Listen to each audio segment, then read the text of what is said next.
Hi, humans. Thank you for joining us again for Resident Alien episode 3 and 4.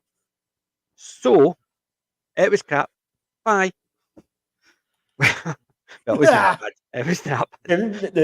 There was that, yes. It was Yes. hi, bye. Hi. Bye. So, what did you think of? We'll do them individually, I suppose. Episode 3, which was last week's one, which was the one Girls' Night. Yeah. Um, Which, I mean, okay. I see what they were aiming for because unfortunately, they I obviously saw want what to they were build. aiming for, but I think they missed the mark Yeah, completely. they definitely missed the mark. But what they were aiming for was trying to expand a little bit more. What is this like rural little town about? Who are the actual citizen in there? Because we get introduced to a new one, a new lady character, a cousin of, was it the mayor or whoever it is? But she's kind of like a plot device to kind of drive Well, it I think for she what was needs only to get done. introduced as she was only meant to be in it for the one episode and gone just to give Harry the thing that he needed. Yeah, Yeah, exactly. A yeah. plot device to carry on the whole story and everything. Yeah. And they kind of blended that into a girls' night out that just went down the drain. See, I think they actually the way to me they were the whole object of it initially was Harry was trying to fit in to being a human. And what they were trying to do with it was show there's a difference between males and females. Hmm. But I think the way they went around it was just so haphazard. They've got it's like they got a right. Here's the idea. Harry has been a male for all these times. He doesn't even understand how females work. So let's show him the difference between males and females. And then they've got a radical feminist in to write it. And then it's a case of we all get paid less and nobody listens to us and we do this and you're sitting there thinking, where'd all this come from? Because it's nothing to do with the story, but for Yeah. some reason, let's show you how the difference between a male and females, and it's a case of yes, we get paid less, nobody listens to us, we're ignored, and we have to do that. And you're sitting there thinking, what's that Funny, to do with funny thing, anything? even in the storyline, they walk into the same trap as why this is a reality. When you start peeling these away, like the people that are way smarter on the statistics and everything than I am, when you start peeling away the reasons, even in the TV show, you have the lady going, well, I've actually not really cared to ask for a raise ever. It's like, well, was that on you, or was that a systemic oppression making you not ask for a raise? I mean, you solved some murders, you showed initiatives, you stood up to your boss and showed, no, hang on, this is the way to go.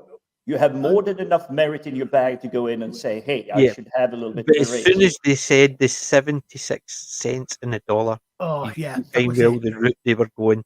Yeah. Women are automatically paid less, which has proven if I was an employer, so if I could pay women to do the same job and pay them less, I'm Exactly. not You can I'm hire not four implying men I'm not or employing a five. man at all. I'm not It's employing a single man. it's Why Yeah, would but I? exactly for the same amount of money, you can employ either four men or five women. Now, if we quadruple that, you will have, what is it? Um, you will have 16 men or 20 women. yeah. Sooner or later, you're going to have, even if a woman can't do exactly as much work as a man can do, if you can get, say, 200 women and 160 men, I think 200 women will do a far superior job to those 160 men Okay, Yeah, wait, but in the that's what I'm same saying. amount of time. If you've got the same, it doesn't matter what the job is. If you can get one person to do it cheaper than the other, because you're going to take the cheaper person. You're not well, going to say, "I'll pay him more just because." No, and I mean, I'm a and give businessman. I'm going to actually take the cheapest option. If there's two people willing to can do the job, and both of them have got the skills, but one I can pay less, I'm not going to pay I'm not going to take the guy on just to pay him more. No, I'm taking, one point. and Give, given it's a this, stupid thing. given especially that if I remember right, the American Equal Pay Act. It's The illegal to. Americans have Mhm. had this have had equal rights in law a decade longer than we have. If I Yep. remember right, the Equal Pay Act was signed by John F. fucking Kennedy. Yeah, Yeah. it's in the That's 60s. how long Yes, they and had it was the in the Equal 60s. It was Pay before I was Act. born. But the thing is, it is against the law, but they still go on as if this is systemic, which is pish. And this program actually trying to actually highlight it as if it was true. To me, it made the whole episode so uninteresting. I'm I can't absolutely even remember anything interesting that happened in it because the characters became obnoxious. The wee girl, Sahar, became obnoxious again. They had was this actually reeled that back, and now they just amped it back up again. And I just thought, there, every single one of the characters, males and females in this, are Got was so really annoying. uninteresting. I didn't care. I didn't was care this the enough. one where she waxed his back? Yes, That because was, he explained how her being a woman and having all these problems is the same as him because sometimes he doesn't want to brush his teeth. As if it was stupid. Oh well, I he sorry. wasn't even a joke. He was No. just someone trying to be funny. You could tell that because he was so Yeah. cringe. Yeah, but it was so cringy, and I just thought every single character in that episode. See if my recommendations is so far. See if you skipped episode 3, nothing changes in this whole episode, this whole We story. the He gets the it's, found he gets the he, laser thing, but that is he it. got the I don't think I've ever skipped an episode so much in my life as I did watching Yeah, this one. but But I that's what I'm think saying. In the episode 3, he um gets the laser yeah. thing. But truthfully, because it's no mentioned any other time, you would just assume that he built that thing. So if you skip Yeah. this whole episode, he's built that whole thing without any help outside. So that whole episode is a complete and utter waste of time because I it skips it because it doesn't keep going on. If we didn't get this, we would never be able to do it. yeah. It was only mentioned at that time. But it feels like they're running out of the where it's meant to be socially awkward slash funny Yeah, stuff that Harry does. This just start feeling very, very generic Yeah. all over the because they don't place. understand. There's a lot of there's a few comic books they can still continue with this because it's not just it was a 6 episode run end of story. Mm. Because Resident Alien, I think, is still actually out. I've not read any. I've only seen a couple I of. think this first episode in particular I would classify as a wasted opportunity Yes, it was. The because idea was to show the difference between yeah, males and females, and all they did was they showed the difference between the attitudes of yeah, rampant yeah. feminism. And it's just that, and they expanded on who these people are, told us more about life in this relatively small, which they continued. I mean, that continued into this week's episode, and I think it was done much better in this week's episode. We found out one or two things which were actually quite as actual life. You mean like A the couple Men of in Black yeah, type thing? well, yeah, about a couple of the characters because we found out the answer to, I mean, why Sheriff Big Black is the way he is, Uh huh. and Which that was I think actually was handled very, very well oh, it was because done he so was much just better. wanting to keep it under his hat, but she pushed him Yeah, to the yeah, point he basically said and then and walked out. And I thought, then when I saw Liv running after her, I said, "Oh no, she's not going to say you're just being stupid. Go back in there and apologise." And she just watched them No, drive away. And I thought, yeah. good, they didn't actually try and say, "Being a man, you don't understand." She's just trying to help you. I thought that's the way it was going to go, but she got there but no, and no, just I drove away. will say that saving grace for both Big Black and her.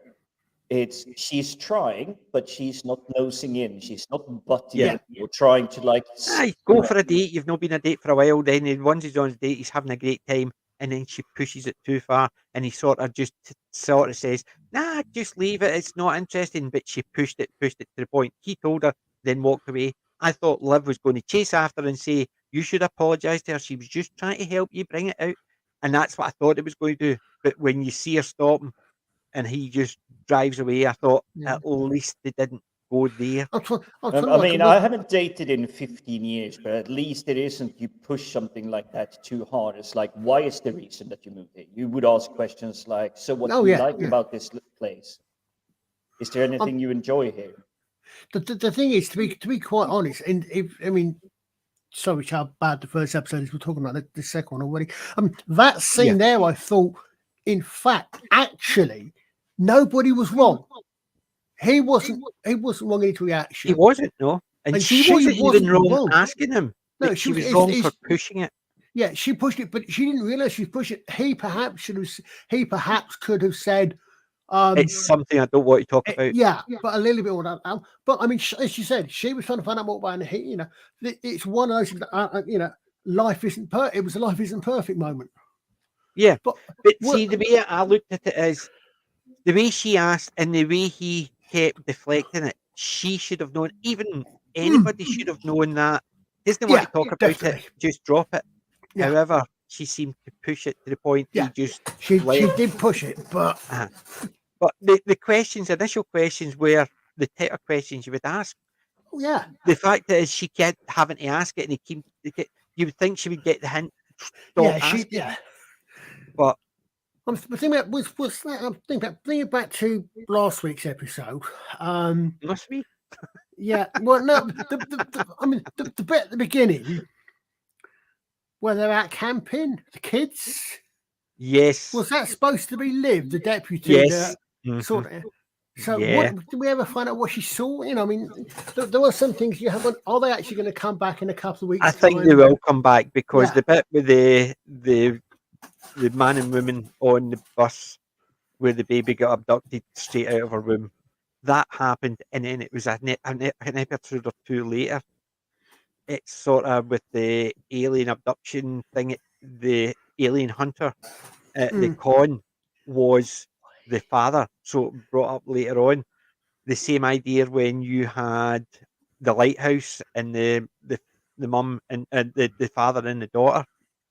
Yeah. And then that's Linda Hamilton. Now you found out this episode that what happened to her dad.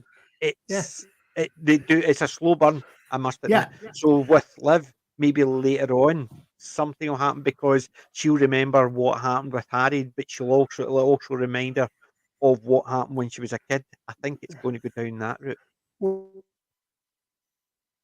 Because obviously Harry's already wiped her mind. So something's going to trigger it, which is going to trigger the kid thing.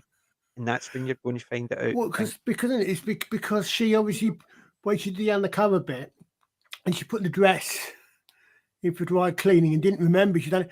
Obviously, I reckon she'd done that. That was effectively when Harry wiped their minds. From the day. So the way it looks like he's wiped their memory of that whole day, 24 hours or whatever. Yeah. But I mean, some of it, they're just doing it. They're doing so. I mean, it's so disappointing. Get an episode like last week's. That a lot of them, what they do it, they are doing it well. And they're doing it very well.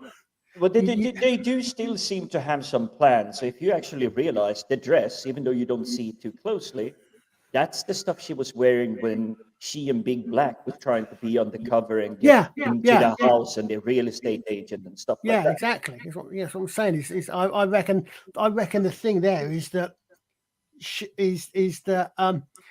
when she couldn't remember what she'd done with the dress and he found, I reckon she put it in during that period of time that Harry wiped or whatever he did to their memories. Yes, because he would have wiped everything. Well, in theory, we haven't got the exact explanation, but it would be everything from the mysterious foot in the lake, the boot that was found. Because the FBI agent, remember, in their vision, tells her how they're taking up the serial killer case.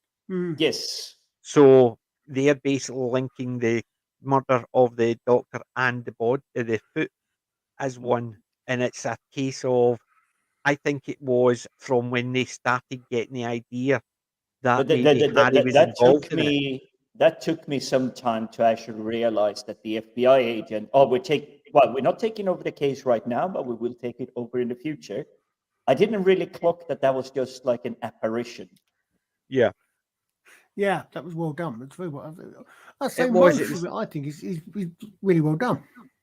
Yeah. Mhm. I There think are they still some did it subtle well, but clues the in there. problem is the rest of that whole story was just so bad that even the good parts they flew past. They flew under the radar because it was a case of, oh, here we go again. So all the things that happened, you were just sitting there going, Yeah. right, I'm watching it, and it's a case of something good happened, something quite clever happened, and it was missed because the rest of it was so mind numbing. You forget about it until somebody reminds you, which is not good Yeah, for a indeed. show. You Because, I have mean, to, you should be able to remember it, but if it's so mind numbing that somebody has to remind you of the good parts in it, there's something wrong. some of this that's occurred to me about half an hour ago. For that, I was thinking about this episode, and I was about to say, I was going to say one thing I hope, one lesson I hope people don't learn, don't take away from this, is that you can watch you can spend a weekend watching YouTube videos and you know how to do something like, oh, I don't know, deliver a baby that's in the wrong position. Yeah, I can understand that because being highly advanced like me, he understands human But what biology a got lot me is easier, do and you, it's do just you, he just needs to be told something once. do you, It's the Joe do you 90 effect. but what I put me in mind of is actually, do you remember back in, I think it was back in the 90s, there was an American TV series called The Pretender. Yes. It was very Joe Excellent one. 90-ish. Very Joe Yes. 90-ish. Apparently based on a true character who's also the character, who's also the basis of Leonardo DiCaprio movie about a guy who's playing. I can't remember. Catch Me If You Can. Yeah, But there were these people around. Some of them are super famous because they just knew how to play the system and the processes against itself. I mean, the first bank hack that ever happened, the first guy that actually hacked the bank, it was not illegal to shift numbers around in a computer system because they didn't know how to do it. So there was no laws against it. But what reminded me of that though was the idea I could see Jared studying up on, I mean, especially nowadays with the internet and the rest of it, I could see him doing that and then becoming an OBGYN. You know, I mean, I could see his character, someone with his intellect, which what Harry seemed to do is, he a little bit, but he watched videos on these things somehow, so he's able to help deliver the baby. And this, I thought that again, I thought that was also a really clever, a really good scene. But remember also, Harry learned to be human from watching Law and Order. Dun, dun. Yeah, I mean, even the fact is, he says, right, do this, do that, like, share, and subscribe. Yeah.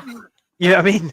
It's basically, it's the same as, Well, didn't he? hi, my name is Dr. Harry, ding, ding, and it was a case of, we have a murder, ding, ding, because he is socially awkward, but also the fact is he doesn't quite understand where to stop because he thinks these things are part and parcel of the conversation. But I think part and parcel a little bit about the changing when they're on the camping trip, and he says to us, you can't, you can't act, you're not good at actors. You couldn't play a dead body in Law and Order or something. Yes, but I think it's a little bit of a stab as well to the learning kind of culture. And boy, do I wish I knew this when I went through school. I'm far more a visual learner. See someone else do it and easily, and I can figure out exactly what it. Yeah. I remember one of the first times I used Novell, and it was setting up a printer. The guy was showing me something else, and he just went click, click, click, click, click. Oh, then he clicked back twice, and then he clicked forward, and I just saw one screen, one part, very, very briefly. But because I knew what the word meant, I understood how to add a printer. Yet he'd never showed me, but just that one button he pressed as he was flicking backwards and forwards. I saw the name of a printer, so I knew that's where the printer is. So because of that 1 2 second click, click, click, I could understand how to put up a printer. So somebody highly advanced watching a YouTube thing, I could understand that aspect of it. Yeah. So Well, I mean, somebody a little while ago mentioned to me a couple of YouTube videos about you computers, you didn't cut they, there. Jim? I say someone not so long ago was kindly helping me out with a problem on my computer and mentioned a couple of YouTube channels I might like to watch to find out more about security and how the things work, didn't they, Jim? Yes. Yeah, and it is So ideal yeah, because they they are. do They, work. I mean, yeah. If they're done properly, they're out there for you. It's the same as I know the rough all of basic that idea of. assistance was I just also know. purely down to what TJ is describing. I Yeah, saw it years ago. That's why it's instantly clicking for me. yeah, but it's the same idea as things that you do not know. Like for instance, I think if I needed to, I could build a roundhouse based on seeing something once a few years back for 10 minutes. Because Yeah. I understood the premise of what they were doing for the Yeah. stakes, the wattle and daub, the roof, and the bits and pieces needed. This, I think if I needed to, it'd take me fucking ages and years, maybe months and months and Yeah. months. Mhm. But I think I know the basic premise just on a thing that I saw for 10 minutes. I'm no a carpenter, I'm no a builder. I've done some building, I've done some bits and pieces, but it's only because visually it's the bits they were seeing, I could understand what they were doing. Well, And there's because of that, something meme culture, and if we're still trying to stick with it here, the difference between what Harry's doing in the way he's learning, please click like, share, and subscribe to the channel. yeah, He thinks that's part of puzzle. He thinks it's more reality, but YouTube is still to this day absolutely amazing.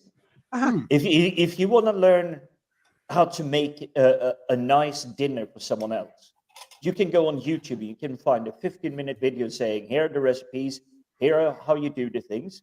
The same thing, like you said, with the roundhouse or something like that. This is what you need: the base, the foundation, everything up there.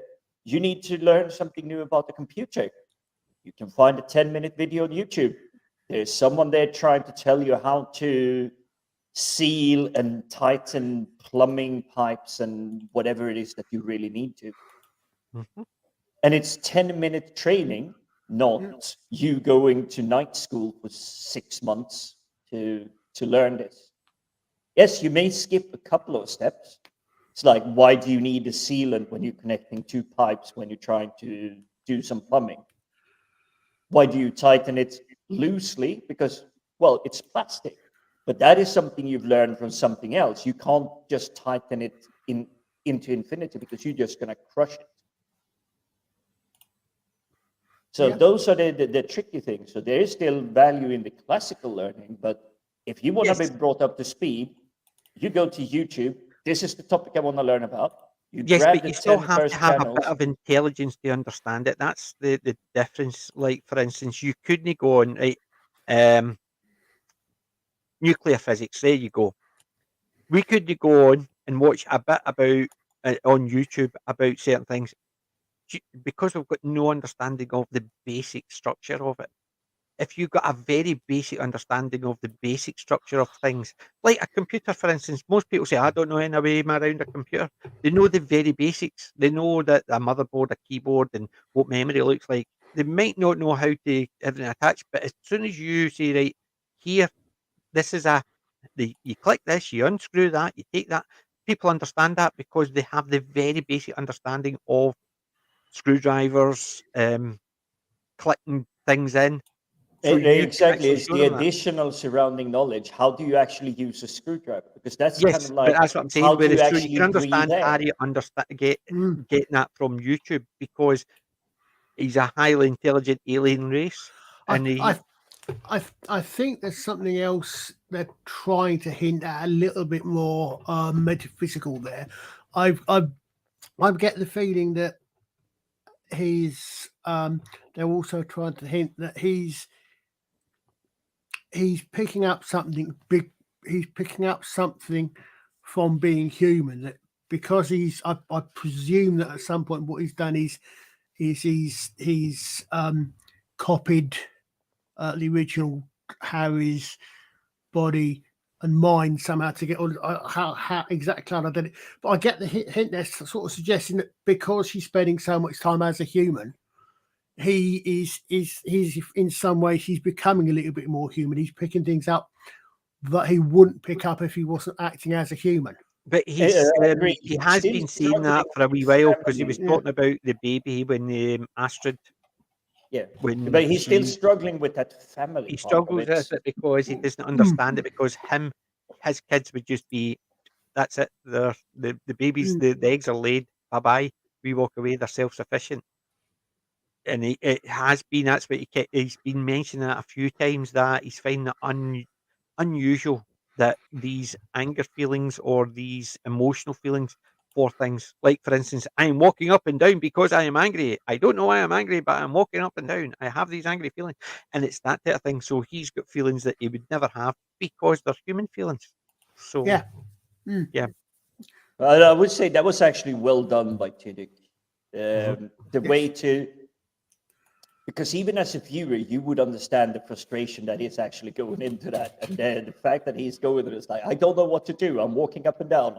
I don't know why I'm doing this, but I'm definitely feeling anger.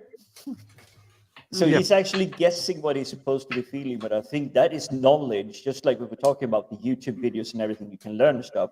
He's probably picked that up, And or supposed to portray that he picked that up watching from Law Law and and Order. Order. Yeah. Mm. But it's the way he does it is very good. But in every TV show, no matter what, how good it is, how bad it is, whatever, there's always something different. So you can get a really bad TV show, you get the occasional gem episode. You get some really good ones where you get the occasional third episode. Yeah. I think episode 3 was one of those third episodes where you could just utterly ignore it and completely skip it. There's not going to be a lot in it that you need because yes, you saw at the end how the Harry changed to Astrid. Was it is it Astrid? No, is it Astrid? I can never remember her name. Astra. Asta. Asta.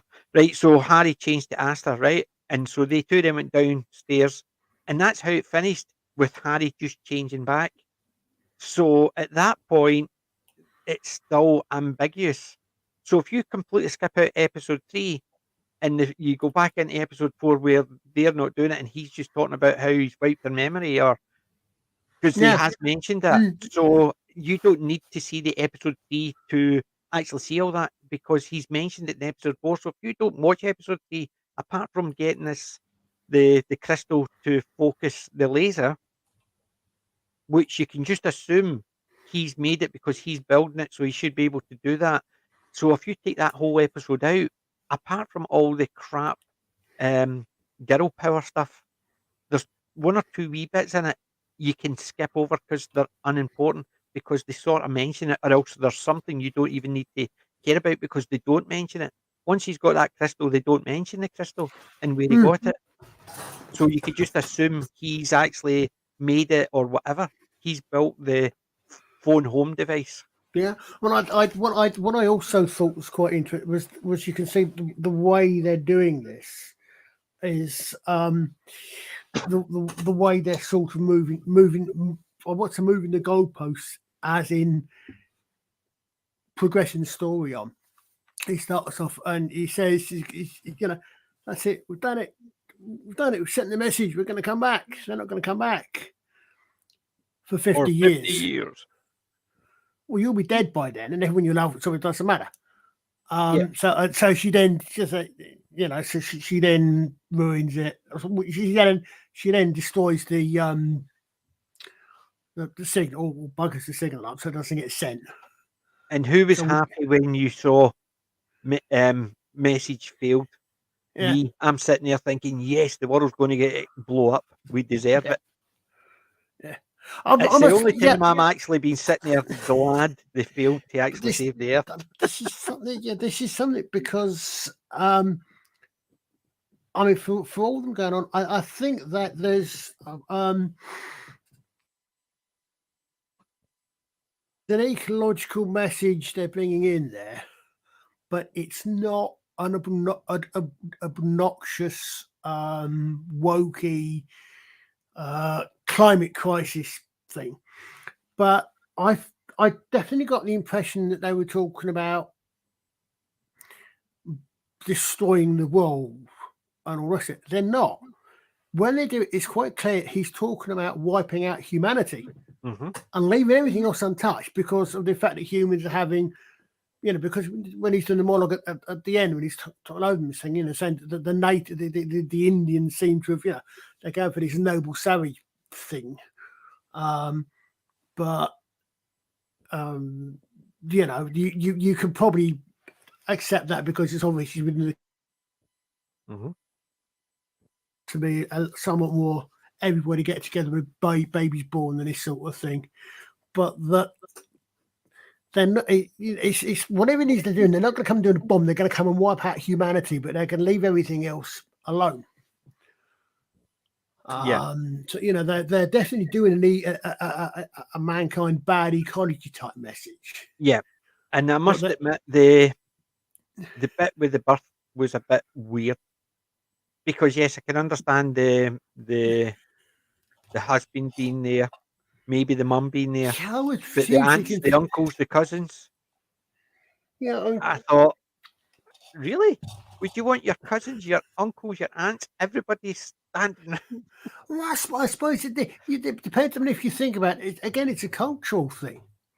I think. I mean, I don't think there's many cultures out there that basically you want your male relatives to see you in that state. Well, yeah, this is this is true. Females rather than males. Yes. But I must admit, I mean, I was amazed. I obviously didn't because that guy that was the husband.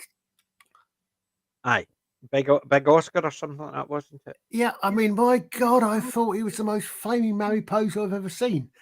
Unless he wasn't that, but I mean, the guy that came in there, I thought he was so, the guy that's talking with Harry in the first place, extremely flamboyantly. Yeah, the one who that was near the husband. That I was going to say her no, cousin. I didn't think it. That was her cousin, the one who the fishing at the end. Yeah, because the one that that Asta's dad gave the part of the called to. But I thought if he's the dad, then no, he wasn't. The dad was the big guy. I was saying because he came across as so. Well, yeah, absolutely. No, yes, indeed, yeah, because of course they introduced him early on. Yeah, they did, didn't they? The same idea as the mayor. Yeah, more of a hippie snowflake. So why were they giving him then? Why were they exactly? I was wondering that as well. Why were they giving him anything to do with the baby? Yeah. So is he the brother? That's why he's Astra's cousin. So maybe he's the brother of the woman who had the baby. Yeah, possibly. That's what I thought. But I thought even at that, why would you give the mother's brother that rather than the husband or the mother it? Yeah, well then, yeah. It just seemed weird. Yeah, that's what I think. That's what confused me. I think, went on a second. That guy, no, he can't be the husband. He's just no.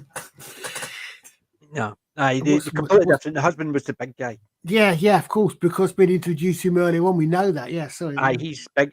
Was Big Oscar or something like that. Yeah. Yeah. It was obviously him. Or yes, of course, yes. So I'm not quite sure why. I think I must have forgotten that, and because he was the one that was being given a bit of call at the end of it. The whole setup is a little bit weird, but I would say it might be because these are supposed to be more the indigenous, these are the communities within the communities. Yeah, they're supposed to present. So it might be a perfectly normal thing for them. That's the way they approach it. Oh, yeah, not that. I mean, it's just giving it to the. I would have thought if you do that, you would, as PJ said, you would give it to the father, or possibly the mother. More likely, perhaps the father, if it's a father's responsibility to do that. But yeah, I mean, as I said, I mean, interesting. It was. The whole was an interesting, perhaps, insight into that aspect of that particular but indigenous culture, think, and this is unfortunate because having been burned so many times by all these, shall we say, forward-leaning, without using the P word, the forward-leaning stuff, is they have no concept of proprietary stuff. How to be nice, how to actually interact with other people. They just go, oh, this is perfectly normal. Boom, shove it in your face. Regressives? Yeah. Yes, exactly. Yeah. And I think that we're seeing some parts of it seeping through here. It is like, no, we didn't know it. It doesn't add anything to the story or to the value of whatever is going on, how the people are supposed to interact with each other. Yeah, There's no and reason. sort of, did you not actually find that the cousin, the hiking cousin, not the male, the girl, do you think she was sort of, it was almost shoehorned in? Because we want she these would two definitely to actually, shoehorn. it was a case of, oh, you're going for a hike, I'm going for a hike.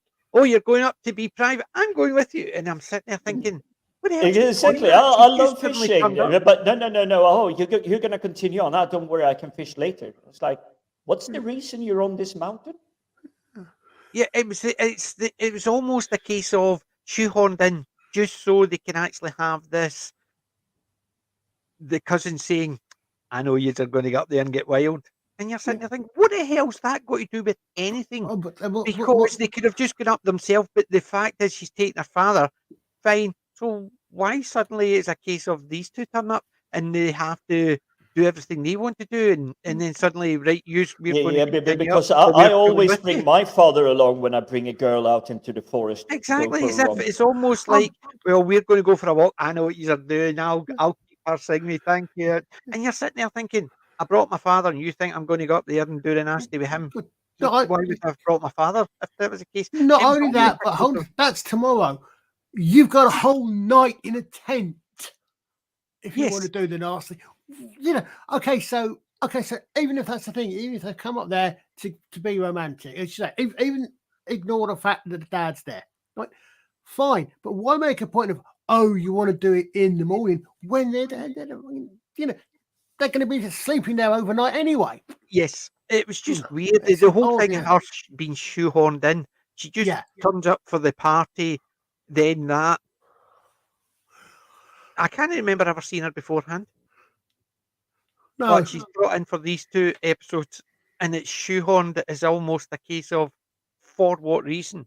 You take her out of the thing, and then everything goes smoothly. Is it meant to just say, "Oh, people are just interfering, and they can't get it"? And you're sitting there thinking, "But what does it add to the story? no. Nothing, I mean, except an irritation."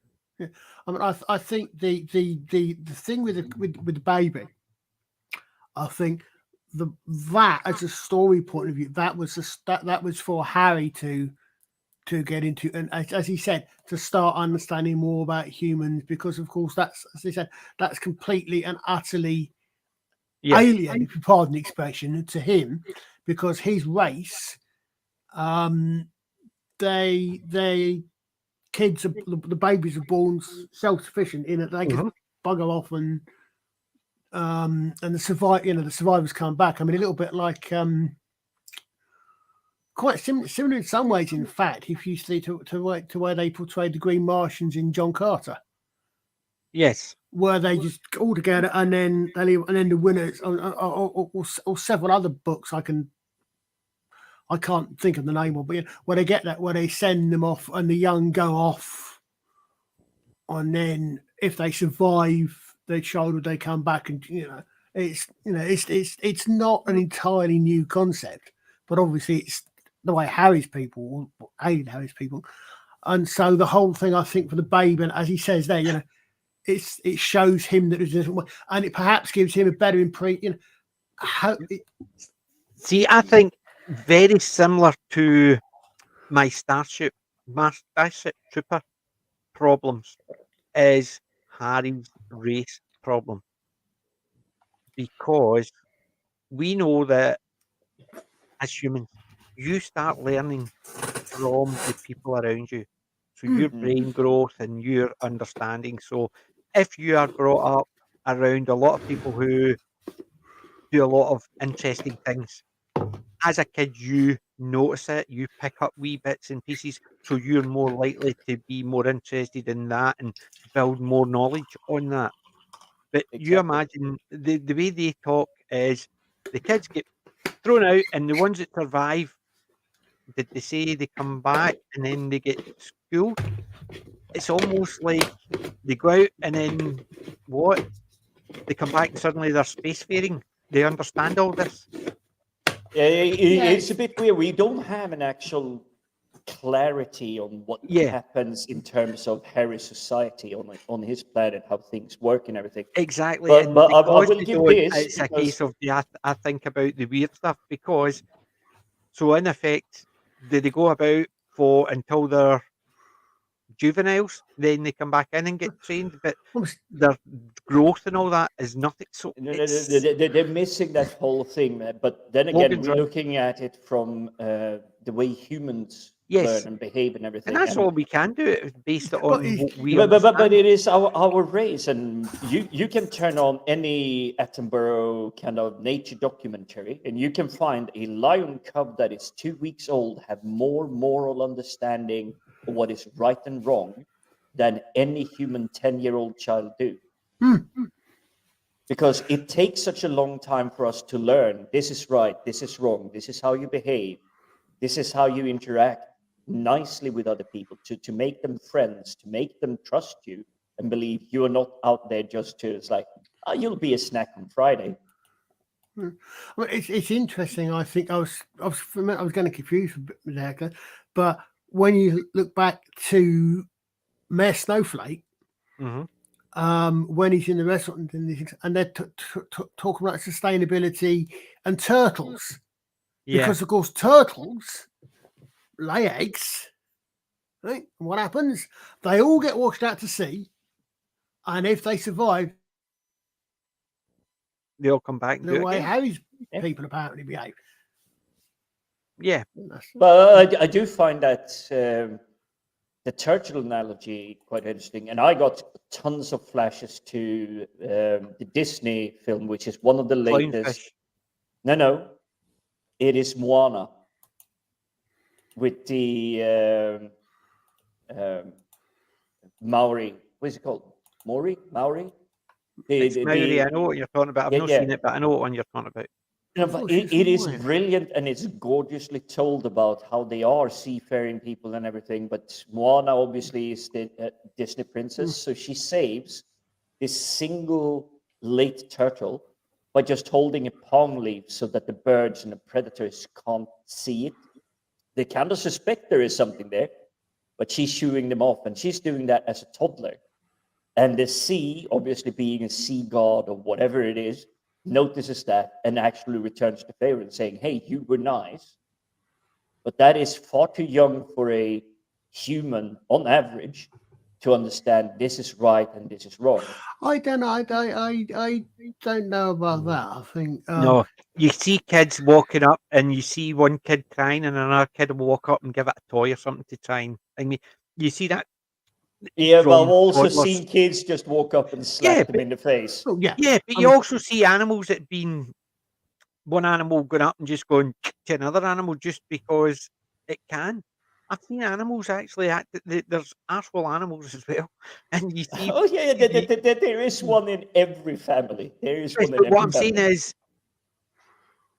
that aspect of it, yeah. But see, it's just the idea that is it a genetic memory? To me, genetic memories don't work the way people think they do. Genetic memories, you can have a very basic genetic memory, as in hide until you know what it is. not a case of like people say we're scared of spiders. Even if a spider stands in the middle of your hand, we're scared of spiders because they used to be big and enormous, and you knew if something with that many legs came near you, you were dead. That's why we're scared with a spider, because it's the legs. And you're sitting there thinking that would work for genetic memory if it was true. Yeah, fun That's not how genes work. side fact there. Exactly. It's not how. I had one of these English house spiders, and fucking god, I'm jumping and screaming like, well, let's be progressive and not mention the category, but I would scream. But this one just, I was out on my balcony. You screamed like because the it was- maid in Tom and Jerry. Exactly. But this spider just came up to me, and when I moved, it realized that, this isn't a static object. So it just flipped itself over and died. And I just was like, that's a really weird thing. So I actually went in to the flat and actually Googled, can spiders play dead? And it turns out, yes, they can. But the thing is, they play dead for maybe 2 to 4 hours. I came back after a weekend because I was actually away, and the spider was still in the same position. I actually scared it to death because I was moving. So I'm kind of feeling really manly about that. I scared the spider to death. Oh wow. Big tough Viking scared of spider. Yep. But the thing is, it's how many people do you know are scared of spiders? A lot. And it doesn't matter if they're teeny spiders or big spiders, they're scared of spiders. Huh. Yet people say, oh, that's a genetic memory. You know how genetic memories work, and you don't. Obviously, they- nobody does, because it's an assumption. It's a genetic memory because animals, if they're let onto the wild, basically once the eggs hatched and they fly, and then they know how to swim. They're basically, to me, that's not genetic memory. That's just a natural impulse. I It's was the same as a I baby would is- say it's like a the baby's born under- ability for like a newborn giraffe to within minutes be able to walk after birth. Okay, they're basically still Bambi on ice, but they can still walk. If you look at a human child, they're not walking before month if a 8. human child was born with the muscle mass to do it, they would. yeah, That's the but difference. don't forget there's a reason for that. Uh-huh. If a giraffe, the tendency to be able to walk pretty much as soon as you're born, means a newborn giraffe is going to be able to get away from a predator. Therefore, it's going to be more likely to breed. That's how that's how genetic selection works. Mhm. A human doesn't have to, because a human child, because human children are born with bigger heads, etc., etc. But B, a human child is born and is looked after by the mother, by the family. Same as most primates. Yeah, exactly. So there is no genetic drive to do that. Mhm. There is no genetic selection for being able to walk as soon as you're born. Yeah. Which there is There is for no example, need a for us giraffe. humans to do that, especially Exactly. That's what I'm saying, in yeah. more developed countries. I mean, 100 years from now, there's not going to be a genetic need for a child to walk before they're 2 years old, because everything is taken You're care talking of. about the way the world is going around. There'll be 14 or 15 before they need to they can actually do anything for themselves. I think we're still seeing evidence already. I mean, just look at Twitter. Most of these people causing an 100 years, outrage like being that, published by BBC front page. They're 14-year-olds that barely learn how to type. Yep. The thing is, as well, that's why I come back to it, is because Harry tells you how his offspring are, so you know all offspring for that species does it that way. Yeah. Yet they're very hyper intelligent. They're spacefaring. They're very good engineers. Where did they learn it? Do you see what I mean? That's the part where when somebody says this species is this, But Well, yeah, this to is me, where I'm actually going to takes go that to short the circuit on extreme. you. It just seems a bit weird. I will go short circuit on you. Johnny 5, need input.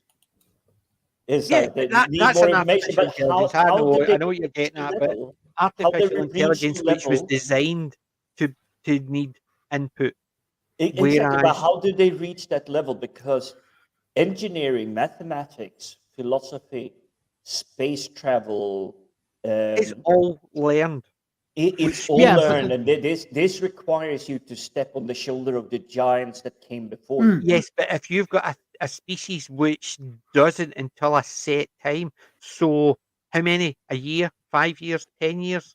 They are until they're matured enough and have survived to come back, then they start learning. Do you see what I mean? yeah, That's but when a human actually designs an alien, and this is the alien, and you're sitting there thinking, yeah, did he understand how knowledge is transferred? yeah. But the thing is that I would say that yeah, but then again, the converse of that would be that those ones who have survived through who have the intelligence to have survived, you know, we don't know. You know, it's something that would perhaps, if you've got the right that sort of mindset, be interesting to delve in and say, okay, so how does their race actually work? But I think it's Yeah, interesting that the whole thing of this, I think, is it's interesting because it's giving something. I mean, I yes, suspect the way they're going is that uh, the whole thing, when especially for the birth. I mean, it's at the end of it, I because see. The thing is, I think whoever wrote it had a good idea because it highlights the difference. So him having to learn human things, which are alien to him, and stop eating your crisps, you bugger. they're not crisp, they're digestives. Well, my two dogs are happy because they love Well, digestive. okay, but then again, The okay, thing is, what I'm saying is, the person who wrote it had a good idea because it's to show the alien how an alien doesn't understand the basics like babies and hmm, things like that because it's a throwaway line and it's to show that. But I wish they hadn't. I wish they would kept it more enigmatic because as soon as you put something like that in, then it puts up questions like, well, how did they learn to be spacefaring? Is it only the ones that actually get caught, or do they know they have to come back? Where do they But come back? You see, this it is just basically throws that ball in there, and it's a case of somebody's had a good idea, but that good idea sort of goes, exactly, but this is a book that I just recently came across, um, and it's called Project Hail Mary. It's the same guy that wrote The Martian, but in this one, it is the similar kind of lone survivor doing something, and I will try to not spoil it, but he encounters an alien race, and Andy Weir does his utmost to make sure that the aliens are very foreign to the way humans react. But the whole purpose, the whole mission actually hinges on the aliens and the human being able to talk to each other, being able to figure out they can't cohabit. They come from different climates, different ways of using air and oxygen and everything to like breathe and uh, food and all of that. And he does it absolutely fantastic. That is how you should, if you're introducing an alien as something foreign, a new concept, basically what the word alien means. It's strange. It's a foreign concept. so it's life, Jim, but not as we know it. Exactly. But I would That I highly like wouldn't have that one. recommend worked that That book. was anybody a else, good one. I would like it? that one. Yep. No, that is a very, very good one. But Well, no, yeah, no, I highly recommend Project Hail Mary because it's very, very interesting because you have so many weaving storylines and God knows how he keeps it up. But if you look at that link from Goodreads, it has out of 5 stars, it has 4.53 stars from 214,000 ratings. It is a very, very good one. Almost 30,000 people actually took the time to write a review. Wow. Well, I was interesting. I was actually watching Dominic Noble dropped a lost an adaptation about the film and the movie of The Martian, and apparently there was very little actually lost. The film's very true to the book, but there's a lot more science in the book. Yeah, the book had so much science in it that NASA actually sent around the Secret Service to talk with Andy Weir and just was like, how do you know these things? It's like, Well, I read everything NASA publishes. apparently a lot of astronauts couldn't believe that he hadn't had anything direct from NASA because he wanted because he was writing it so well. Yeah. See if you want a good book to read or a good series of books to read along this line. It's Bob, on my watch list now, the Bobby verse. the Bob verse. It's basically about a person who just sold his company, his software company, and having a good day, and then he's in a car crash, wakes up, and he's an artificial intelligence, controlling of an artificial intelligence because the world has changed the rights of people who were in suspended animation. They became non-people, so they could use um, their essence, as it were, Mm. their minds.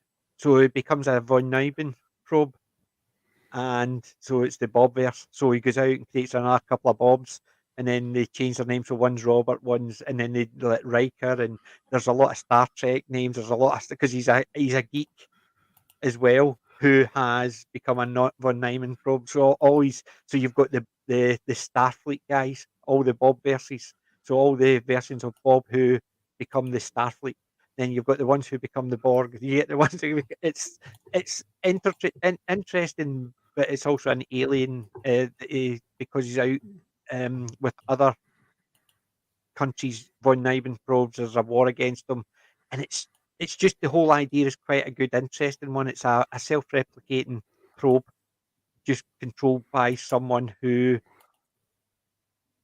got a geeky persona, and as he replicates, there's slight differences in every replication and backup. So the Mm. Bobverse, I would recommend if you like those type of stories. I think it's. I was thinking that if you follow again the alienness of Harry, there, what's interesting, I think, is that you can see the whole purpose again of the child thing. You see, he starts off when she finds out that he's only saved the earth for 50 years, Yes. and he can't, and he just cannot get his head around it. We and we know why, because of the way his society works. And then that at the end of it, he says, "I think I'm beginning to understand why people matter to you." You know, I think that's it. When he sees them all coming together for the birth of that, I think it's the purpose of that is it's helping Yes. people understand. But that's what I'm saying. I like the idea. I think the idea Mm, of him not understanding was a good one, but I think because they put that in there, because they're a sentient race, that it made no sense about the all the eggs get yeah, basically out that's and they survive, and then the ones that survive, you assume they come back and then they get taught. It's a case of it's yeah. still There are quite some. barbaric for a civilized race. You think they would actually they wouldn't send them out into the world and the thing you um what was the other one I was reading? Was it the Bob it wasn't the Bob verse. Good evening, not Brian, not be right. Yes, hi Brian, not Brian. Thank you for joining us. There is another one where the aliens are like that as well, and I don't know if it's I don't think it's the Bobverse. I think it's the Ark Royal series. The aliens they fight initially are the type where their their spawn go into the lake, but it's same again. It's not a case of they're just released into the wild and then the ones that survive come back. It's a case of they're released, but it's into pens, as it were, so they're protected. So they all survive. The most of them survive, apart from when they fight each other and thing me.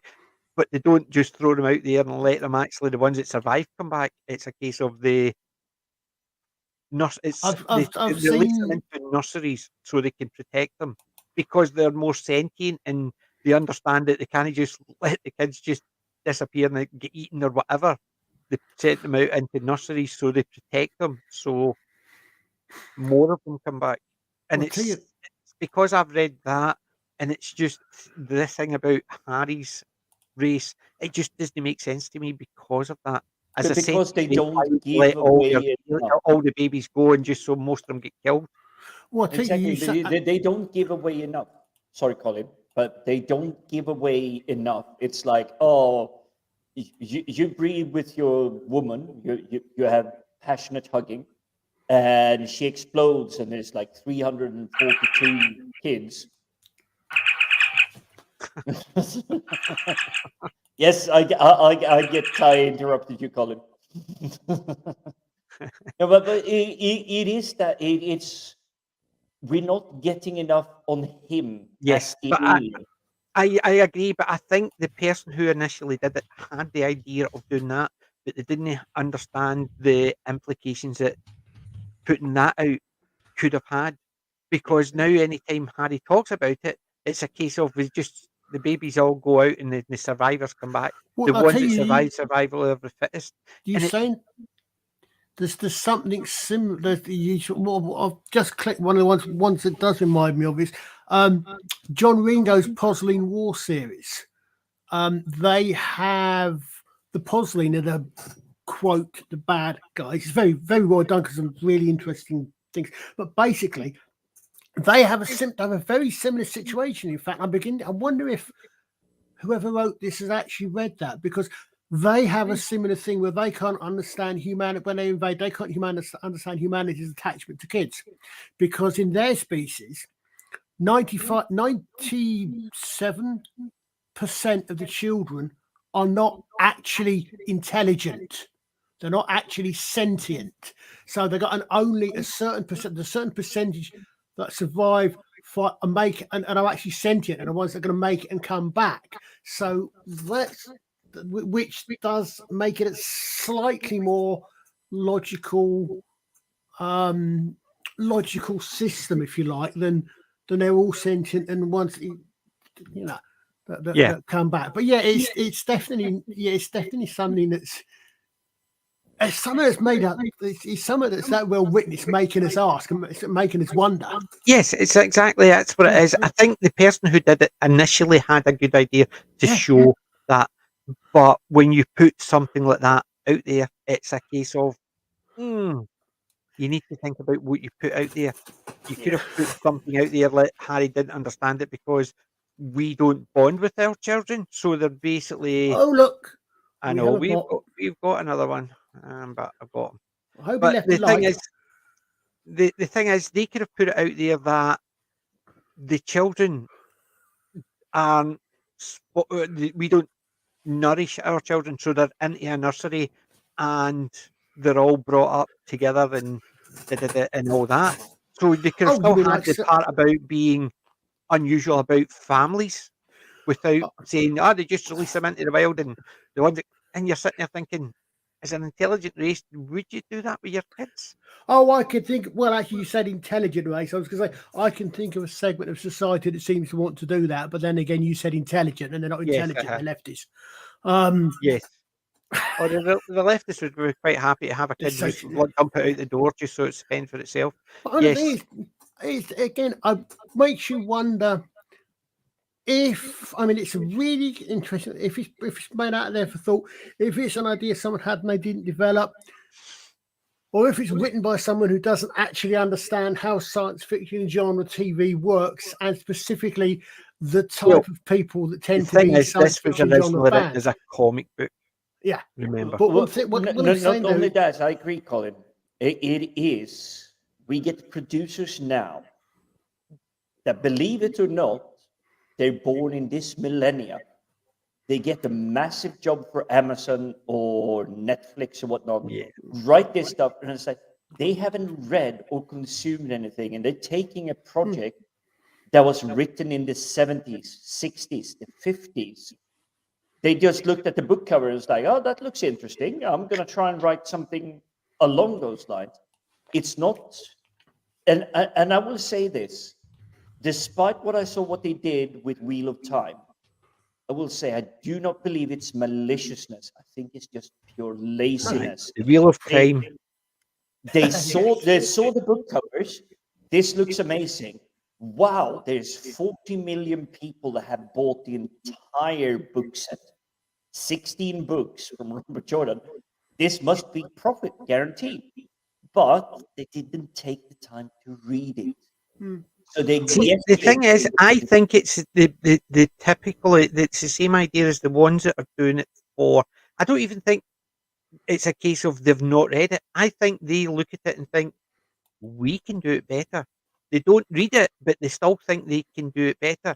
So they're improving everything that the writers have done, and that's the problem. You see, I have a mantra that goes, never assume maliciousness when pure incompetence is a perfectly valid explanation. Well, they're incompetent enough to think they can do better because Exactly, as soon as this is they where I'm think they going. need I to don't change it. think they mean malicious thoughts. I just think they have But see, I'm not no saying that. desire I'm to not read saying it. that as malicious. I'm saying is they're so full of it that they're saying as soon as they say we can change it, they're effectively saying we can do better than the original writer. So Oh, any yeah. changes they make to the storyline is them saying we'll improve it, we'll improve that, we'll improve that. So they're saying to themselves we're improving it. It's pure Comes incompetence, back but it's not. I'm not saying they're malicious. I'm saying they're just incompetent narcissists. exactly because it comes back to the ignorance slash incompetence. Because can either of you actually think that Heinlein, Arthur C. Clarke, Raymond, all of these sci-fi authors, even Jules Verne, do you think any one of these authors would have accepted a participation trophy or a reward for them doing the best darned thing they could? Do you know the funny thing is, well, we're talking about that. I've got 4 trophies from when I was at school. 2 third place, one second place, and 1 joint first. The three-legged race. I've got a new trophy. Three-legged Yeah. race. I won Archer of the Year in my reenactment group this year. Uh-huh. But that's Won what I'm on saying. two. I've still got those from Congratulations. school. I've still got those from school. Yeah. 40 years after I left school, Yeah. I've still got them. But If what I was any of my daughters came back and says, I've got a petition trophy, do you know where they are? Who cares? Nobody actually took them. My daughters didn't keep them. We didn't keep them because they weren't important. yeah.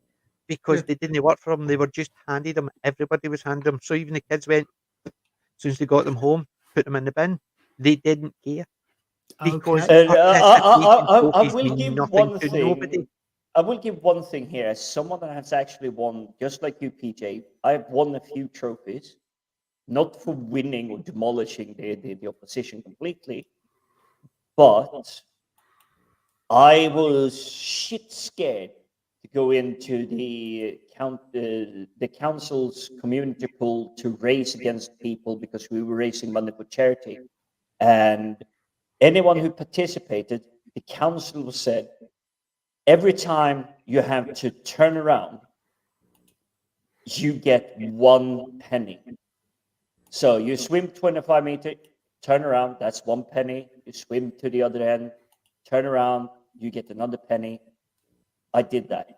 And I can see that as a really good, that is a See participation that the trophy that is participation worthwhile. trophies like that, that's not a participation trophy. That is a notification that you did something. Yeah. So even if you did one length and 1 penny, you took part. It's a participation trophy with that. But if there's something made where the effort. nobody wins a trophy for coming first, second, or third, that's the difference. Yes, If you've got a I sport don't where like there's that. a first place, then participation trophies mean nothing. Yeah. Because what they're saying is, yous are rubbish. That's all a participation trophy says for something that's got a first, second, and third place. It says you are not good enough. Here's something to actually make you feel good. Yeah, Most but, kids but I will say, understand that, I so will just say stay at where, home where and there put is them in the bin. that very slimmer, because the trophy I described, because I did jump in, I swam a couple of lengths, and I made money for the charity, and they made sure that this went there. That is a community trophy, but you still have to be fairly brave when there is tens of thousands of people sitting in the stands around you to jump in, go and do these things, because Yeah, but the you'll feel, fact is, if you did one and you did one turn yeah, and you couldn't do any more, I don't see the problem with someone who had tried it, yeah. participated, Well, and getting a again, certificate for doing that.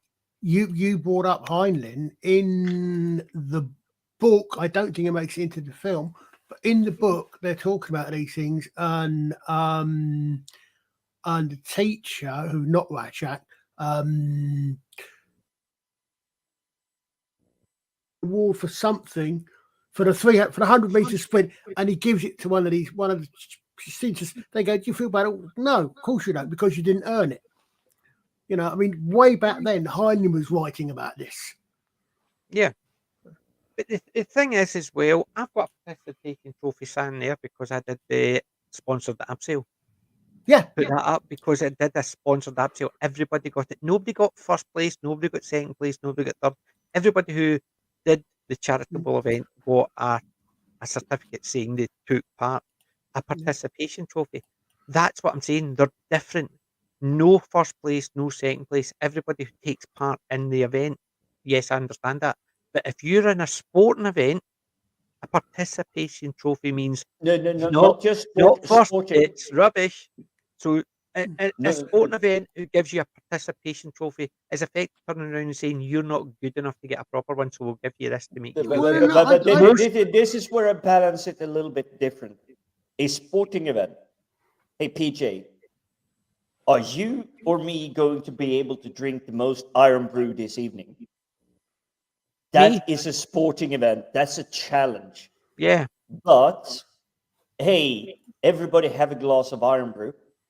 That's a community event, because every glass that is consumed is, shall we say, it's an award. It goes to charity. It goes to something that actually builds something. But if it is just like, I'm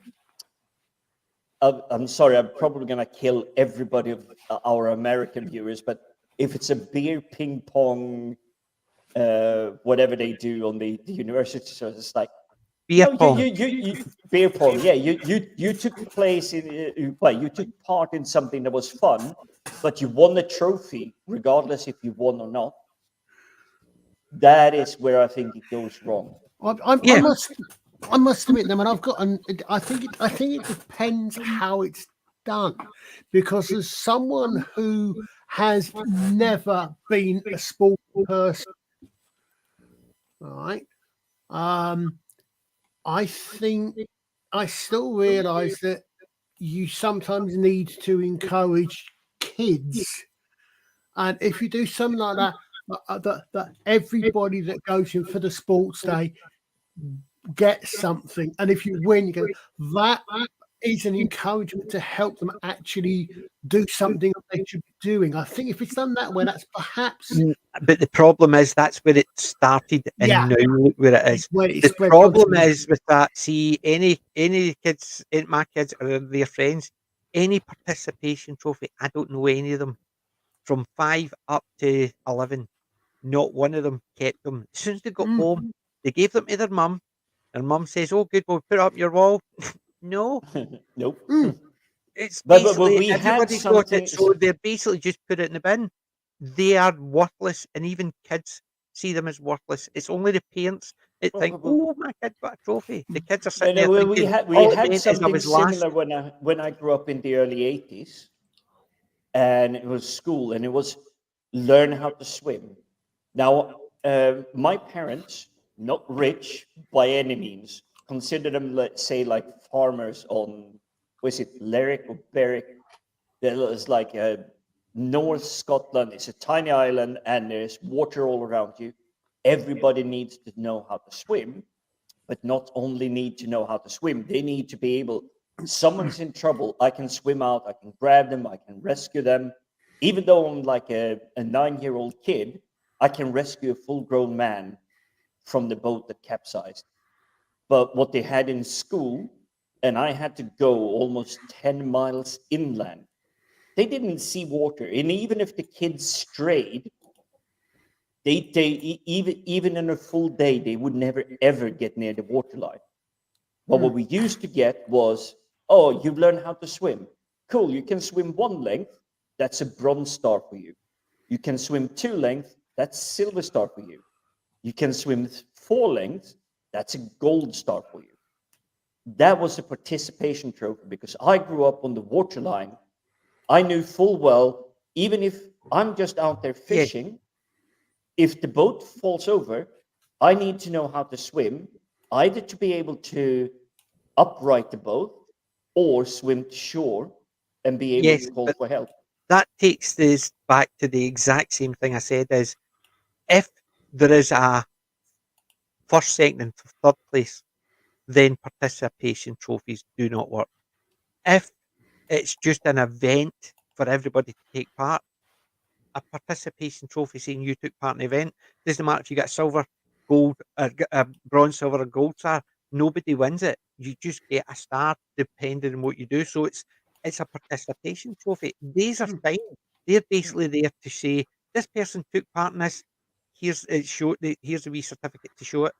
It's not a case of everybody took part in this, but these bunch of people weren't good enough to get a trophy, so we'll give them something just to make them feel Yeah. better. That's the difference. Whereas I was rubbish at sports, but I managed to get 2 bronze, a silver, and a gold. I still got them because that was the only time in my history of school I was actually anywhere near first place. So But anything I better also than sixth or think seventh, that this anything better than participation sixth or trophy, seventh, yeah, this participation trophy is a little bit of a bastardization from Napoleon. Any man will fight for a tiny piece of ribbon being put on his chest. And yes, Colin, I know you're probably going to correct me on the exact thing, but it is like, and when I did my military service, crawling through the mud, freezing my butt off and everything, even though we weren't the first, we weren't the best group, we weren't everything, but it is, you know how to survive in wilderness. You know how to do this, you know how to do that. Now you have the right to sew this emblem onto your uniform. Yeah. And You've done you the were course. prouder than anything because, yes, you didn't win. And there are back quite a few again, there wasn't insignias a if you winner win. loser. No, but there are quite a few insignias, insignias that are different. If you actually ace the course, you got the right to have that extra one. But you also got that one. I did the course, and here's the second insignia saying I was actually number one. So participation trophies, I do understand what they're trying to do, but today, current year, minus 25 or whatever it is, you're not getting the insignia or the Yep. ribbon or the award because you achieved something. It was just like, hey, you turned up and you raised your hand. You didn't actually prove that you could complete it. I'm glad I'm not a kid nowadays because see if a teacher handed me a participation trophy, if I had the still same mindset, I would just laugh, rip it up, and throw it in the bin in front of them. Yep. So I would obviously be very unpopular. No. Yeah. I would build a desk trebuchet, scrunch the reward up into a ball, and then let the trebuchet just launch it at the teacher's desk. I would just laugh at their face and just rip it. But then again, we obviously are aware that that's a 56-year-old brain in a kid. But Yeah. we would like to think if we were kids nowadays, we were still the same as what we were when we were at school. And our school didn't put up with fools. But exactly, and here it comes when you say put up with fools. It is the gold medal should be.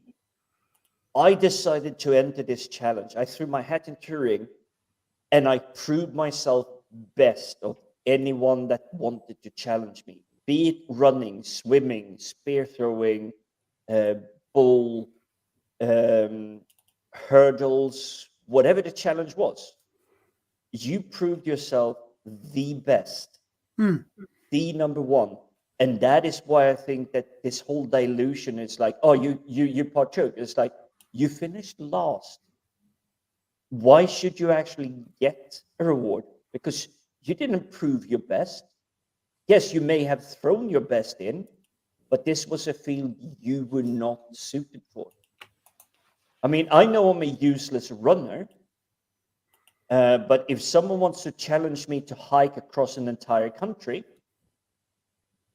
that's not running, but I could probably beat you because I love hiking. I love just strap a backpack on, walk through wilderness for miles and miles, and I will probably get to the end location before a lot of people that do. It's like, oh yeah, I've run 50 marathons. Like, oh, okay, but it's not the same as hiking. See, the good thing is, Jim, I can honestly say if I strap that backpack on, I'm beating you. I don't know if my Harley will be any good at the end of the trip, but you think I'm picking walking? I used to have a bike outside my flats to drive down to pick up my Harley. I would even walk the 5 minutes to pick up my bike. I'm actually having something. If we ever reach 1 million subscribers on your channel, we'll do a charity run. Every donation, everything and anything that comes in, you on your Harley across Snowdonia and me on my feet. Well, exactly. You do have a disadvantage, but I'll walk across Snowdonia. You'll be on your Harley, and you have to visit all the same dots, all the same locations. I mean, it would be a fun charity stuff, and then It it's would be, yeah.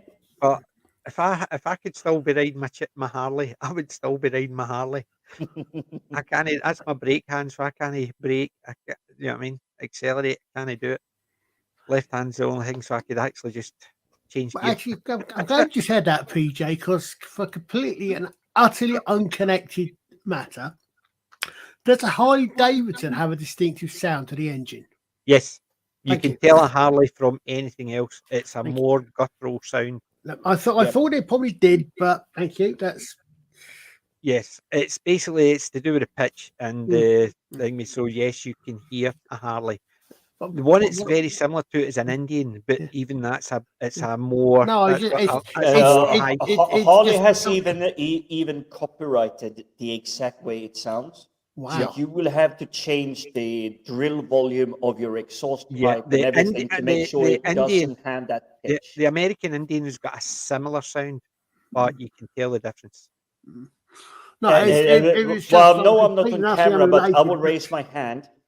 I like the Indians more. I mean, Harleys are The Indian looks gorgeous. better, but I think a Harley with the teardrop um, tank is Yep. gorgeous. Yeah, And the mine was a cheap one. they I had a are. sports. They are. Mine's was a It- cheaper one, so it was. So but mine I wasn't an mean, the expensive one. Harleys are gorgeous. Don't get me wrong, but for some reason, when I look at an Indian versus a Harley, it's like it's like you're 50-50 split, but you have to go as like I have to choose one, and the Indian wins. Yeah. You want to see what happened to my Harley? Oh, please don't show me like a carcass of a Harley now. I just need to actually fire it up. Because So I'm gonna be sad because they're still gorgeous, gorgeous bikes. I'm just actually trying to fire it up because it's typical. Right, see if I can actually see this. Oh, wrong one. This is this is right. There you go. That was my Harley after it went over. I crashed it 80 mile an hour. Look at the big I dent mean, in the I'm tank. happy you're here, but that actually looks serious. Well, Oh, my- basically, as I was driving along, my back brake locked. So as I pumped the brake, I think it hit gravel and slid sideways. And there was a bollard sitting like that. And my bike just went boom into it. At the last minute, I moved my leg off the peg. So where that big dent is, where my knee would have been.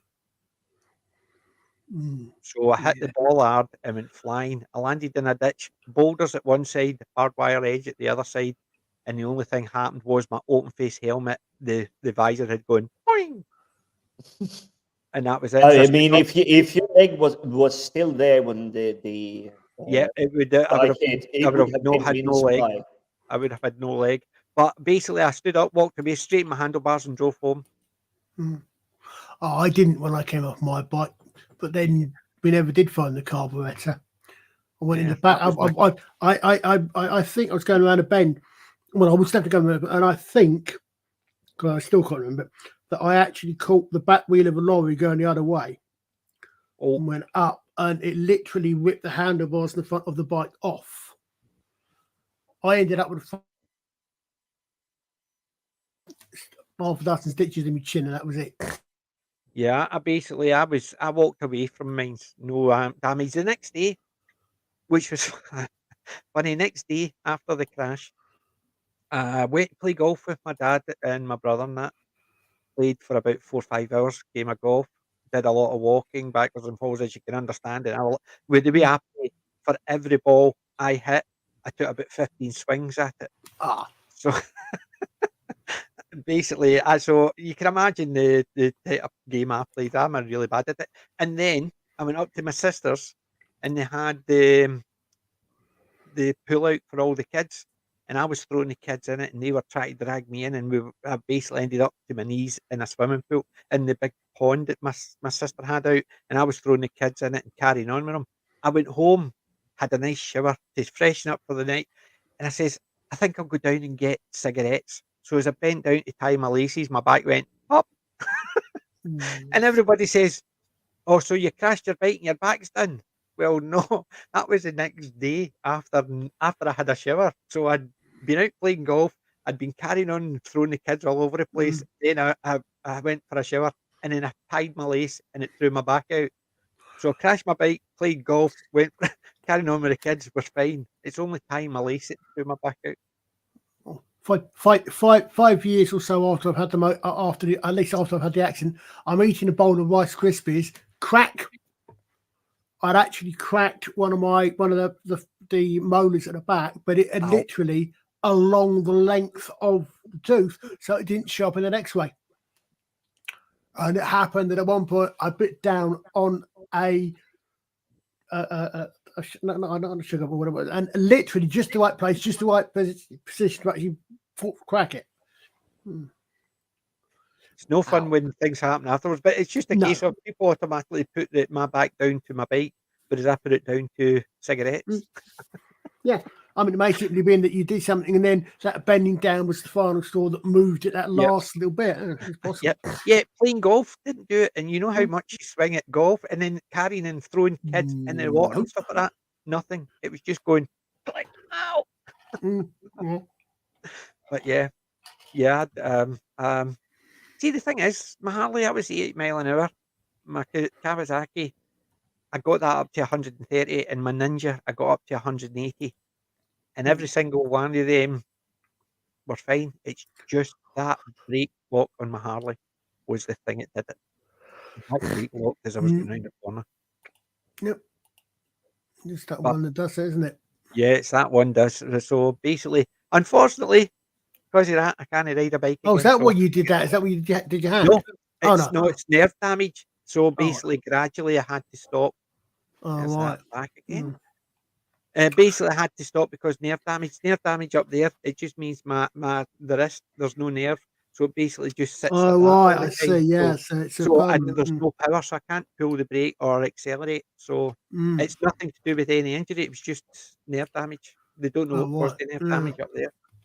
Sadly, those things happen throughout life, and I think our generation has been a little bit screwed on this because of all the sedated work stuff and everything, working in front of computers, bad seats, all of that. Because we are literally the vanguard. Nah. I think You we're look at your father and grandfather's working conditions. We got it fucking easy. Yeah, I'm Yeah, not but describing it we as easy. I mean, yes, my mom and dad were municipal council work and everything, but my dad's main career was in the steel industry. And imagine just holding those steel beams and everything, and you're lifting it with your own muscles because there were no pulleys, there were no nothing. So yes, I did see that in my dad long before he passed, and it's like, wow. But still, I think my generation is far too sedate. We're sitting down too we're too many sedentary. Yeah. hours. Yeah, Yeah, it's we are literally, yeah. basically more comfortable, but the comfort actually has drawbacks. Well, Yeah. I think it's probably actually fair to say that yes, we do have better, more comfortable lives than our parents and our grandparents, but as you say, we have our own problems. They were probably a lot fitter as a generation than we Yep. are as a generation because they were a lot more active than we are. No, I would say they were a lot fitter, not Mm. necessarily a lot healthier, because I think the foods Well, no, I'm in me. not So sure. they were a lot fitter, so because they had to do a lot more manual. But Yeah, a lot of the foodstuffs were not as good for you. yeah. But you think about history, the um, food changes. So I mean, it's like it has effect on things like height, but not necessarily on health. I mean, the average. I mean, the average age of the reason that the average age of death in say the Middle Ages, the period I know a little bit about, was so low is that it's an average, Uh-huh. and an You would average still means have you the get a lot more. occasional person at Yeah, 70, 80 yeah, year old. yeah. But the thing is, but it's low average because you get a lot of people die young, Yes, under fives, and there is a high mortality rate. yeah, you get unfortunately in that particular period childbirth could be quite dangerous. I'm not sure how the stats change, but also you had a Colin, lot of people killed Colin, in war. before you run too far ahead, young. before Louis Pasteur came around, just drinking milk was dangerous. Yeah. Before they Oh yeah, understood yeah, the yeah. pasteurization process. Mm. But also the common cold killed more people than the plague. Mm. Yeah. Oh yeah, Yes, that's the but thing. I mean, it's the misconceptions that we have, but as you say, I mean, I think we are still generally progressing in a generally upward manner, if I can use the P word. We are generally going forward and upward so far. If we can go all the way back to the series, must be.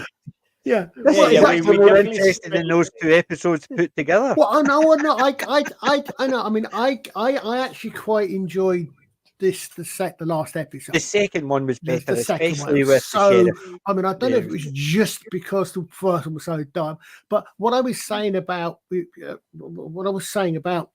authors and the rest of it, I think there is. I could be wrong, and I could be doing fans of other genres a disservice, but I think there is something about the type of mind, and I'm trying not to use words like intelligence and the like here because I don't mean them, that is attracted to science fiction in particular. That is going to, but the sort of person that likes reading science, a lot of science fiction, is the sort of person that is going to go, well, hold on a minute, but how does that race survive? You know, it's the sort of one that's going to go and say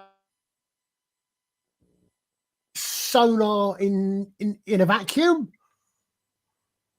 Sorry, Mr. Star Trek writer. Sonar in space. You do realise the space is about. It's the sort of mind. As I say, I'm trying not to use quantitative words. That is going to be. It is going to pick up on that sort of thing. So if you're writing for that genre, you probably need to bear that in mind as a creator. Do That you you can not come up think? with something, but something may well spot it. Yeah, but see the way I think about it, it's actually someone else that actually coined the term. I think it was the captain.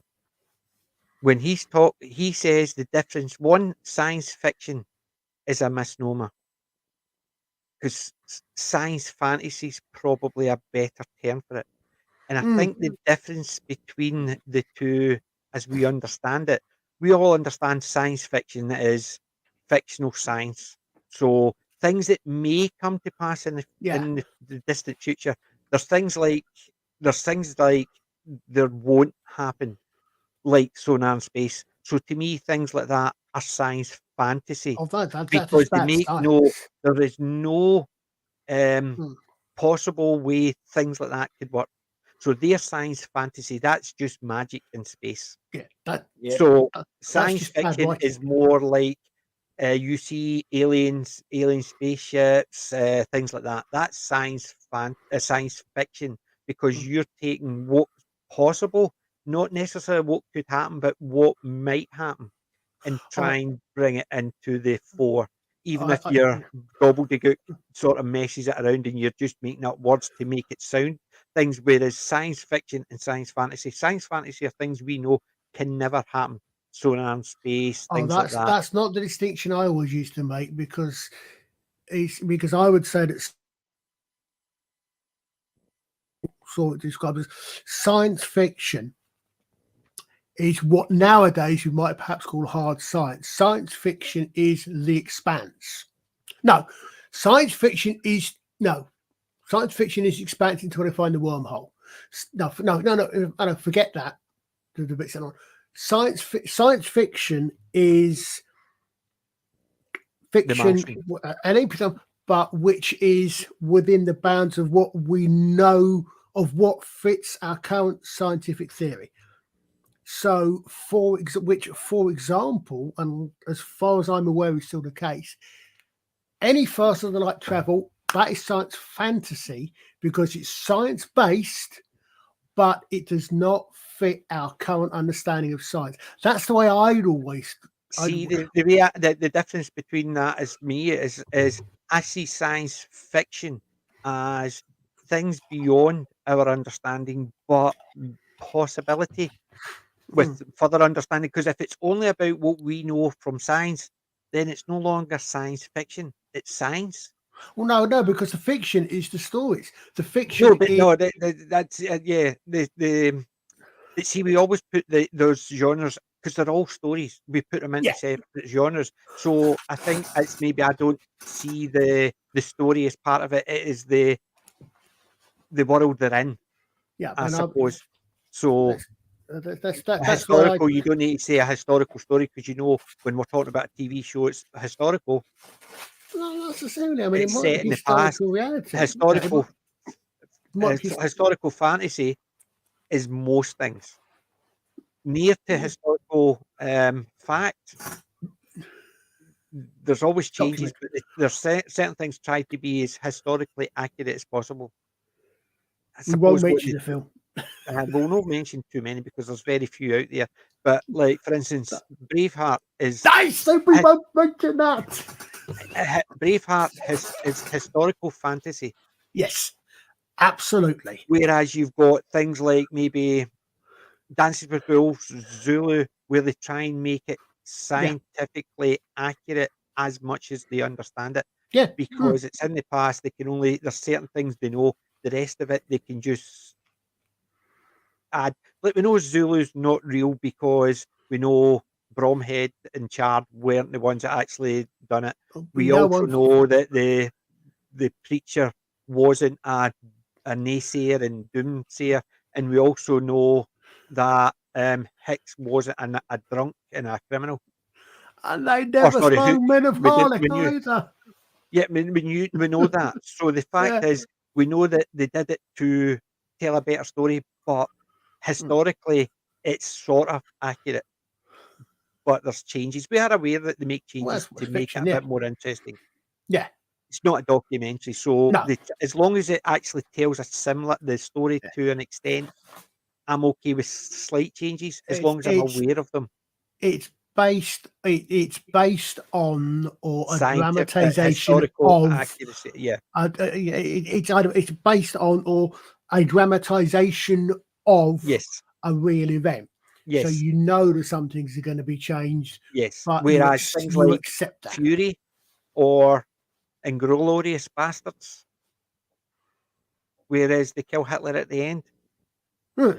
And that is only the Second World War they've actually started Yeah. changing with things like that, or U-571.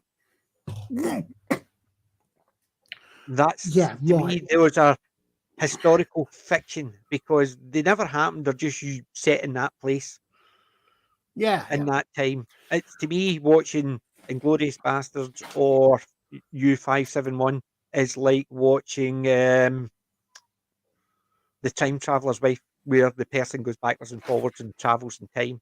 Hmm. It might go back to the first historic Victorian England.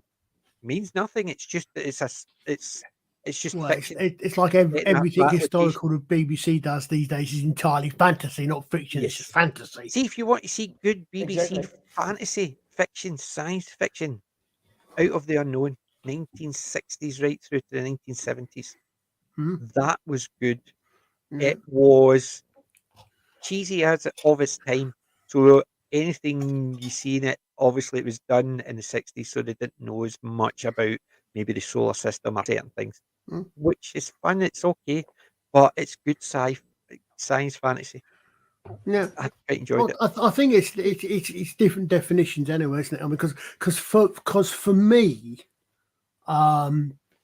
outside of science fantasy, because of the fantasy for me tends to mean um, magic, or not necessarily magic, but that Dungeons sort and of thing. Dragon, magic, Yeah, but mystical. his historical fantasy for me. I mean, this what I say. Most historical fiction. You get into Robin of Sherwood, Hmm. for example. Is historical is on the border of historical fantasy because it's bringing in some of the mythic things. But you get like I'm sorry, but I did actually manage to my way through the White Queen. The White Queen was became historical fantasy when the Queen and her mother started casting magic to bring up Fog at Towton, the Battle of Towton. You know, they do things like that and they bring things in. That I think for me is when it becomes genre, Right, yeah. particular It, comes on to to me fantasy. is King Arthur. Yeah, That's historical fiction.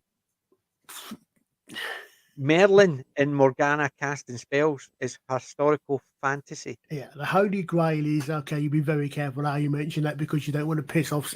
Yeah, but Yeah, yeah, I no, would say the the thing Grail is, again is see, fantasy. the It's thing about absolutely spot on. the Grail and stuff like that, that's all about belief. That is no, it's like watching Indiana Jones and the Holy Grail. That is historical fantasy Yes, because of the way it's used and how it's done. yeah, But if, exactly. Yeah. the belief in the structures of beliefs Dan Brown. doesn't Yeah, bother me if they have a mythological thing within it. Like it's like a ghost story.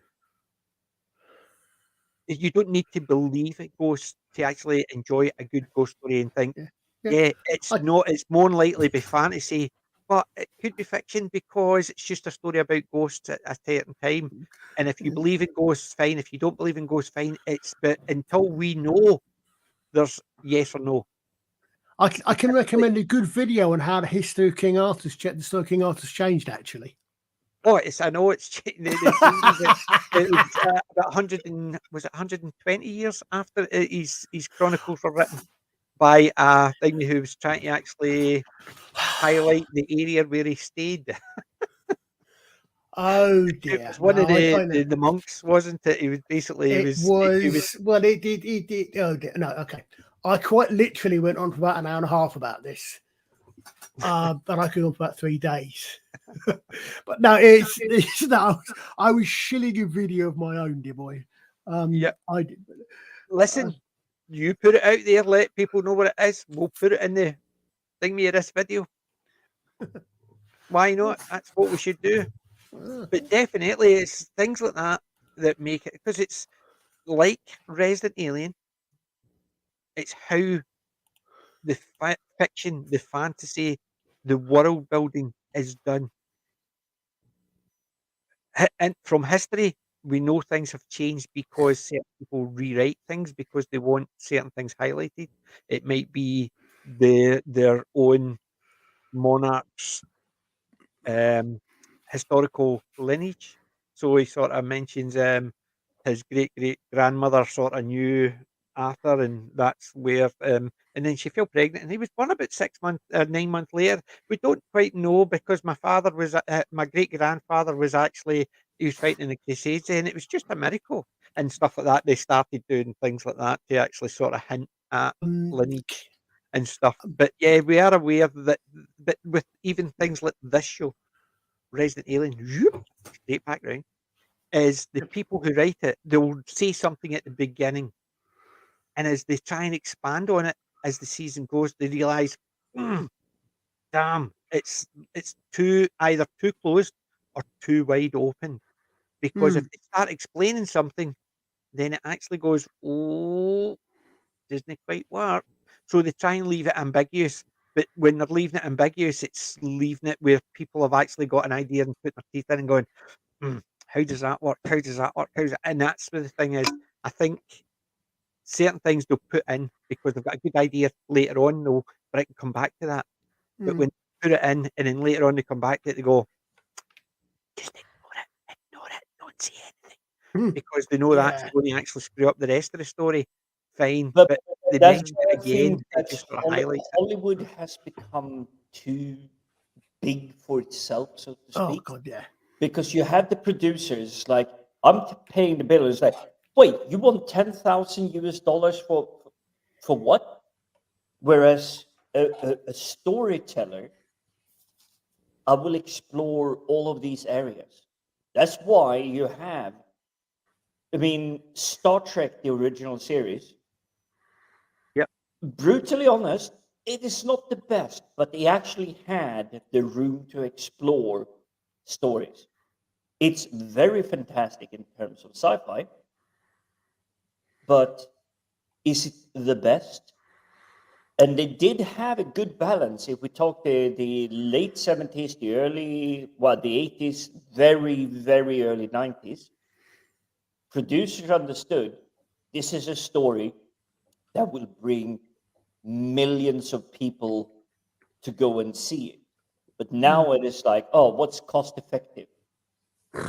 Let's cut the budget on this. We don't need that. We don't need this. We don't need that. You don't have to do that. You can fake this.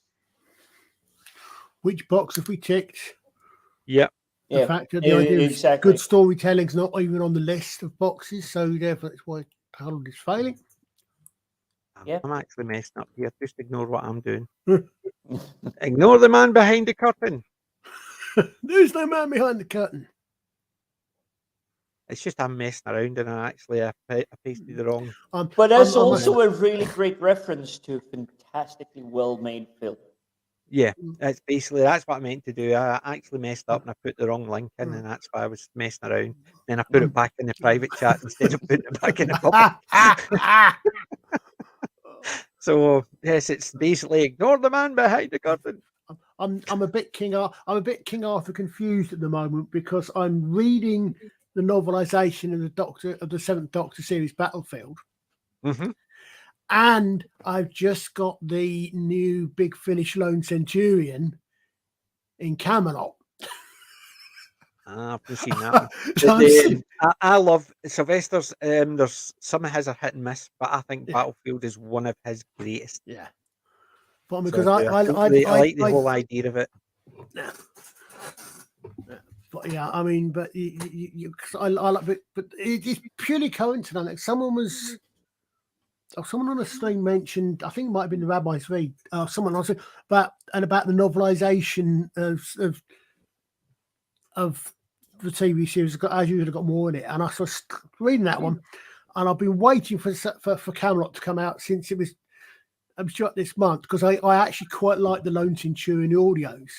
Yeah. The first one in Rome were quite good, and it's just at one point I went, oh dear, and then I thought, actually no, they're not being woke. That's actually quite funny. That's quite good. One particular aspect of it, but no, I'm kind of King Arthur out at the moment. Yeah, I can understand that. I must admit that sometimes I've actually been watching a mass of stuff like NCIS. I got NCIS out because the characters started annoying me. The characters I used to like. I watched Starship Troopers, the 4 movies after the thingy, Yeah. and the one where they're actually very woke and it's all about ratings and stuff like that. The youngest Sky Marshal and how she's always going for ratings and stuff like that. And you're sitting there thinking, That's somebody's Traitor of actually obviously Mars, seen isn't that. it? Yeah. Yeah, no, the Traitor of Mars, but even the one before that, Invasion, where he's the singer. No, that was sorry, No, that's that's Starship 3. Troopers 3. That's That's Marauder. 3. Aye, that's 3 about the singer. And he's basically God, how he's singing. And you're sitting there thinking, oh, that's better than 2. 2 is very bad alien, but 3 was it was a decent story, but it was the fact that he was a singer and it was all about how his personality overridden. And you're sitting there thinking, somebody's been watching social media here and yeah, they've that was. decided that's where it's coming from. Look, Mm, and then they did the one with the Traitor of Mars, which had Dizzy back in it, and it is actually good the way they did it. Carol actually projected her into his mind, which was very well done. I thought it was going to be a flashback or something like that, but it wasn't. It was a projection from Carol into Rico's mind, which was quite good the way they did it. mm, But right. the fact is, it was all about social media again. It was very Mm, Orwellish. The social media one. That's what it reminded me of. and, It's just obviously it was done before that. and that last bit where a guy thinks he's found God and the bloody they finally come down, the marauders come down, and they are literally like goddamn angels coming down. Yes, Oh, the bit where she's saying, pray with me," and there's a wee halo around her head. And well, considering you've got Tapao actually yeah, I praying. know. God, she was hot in that though.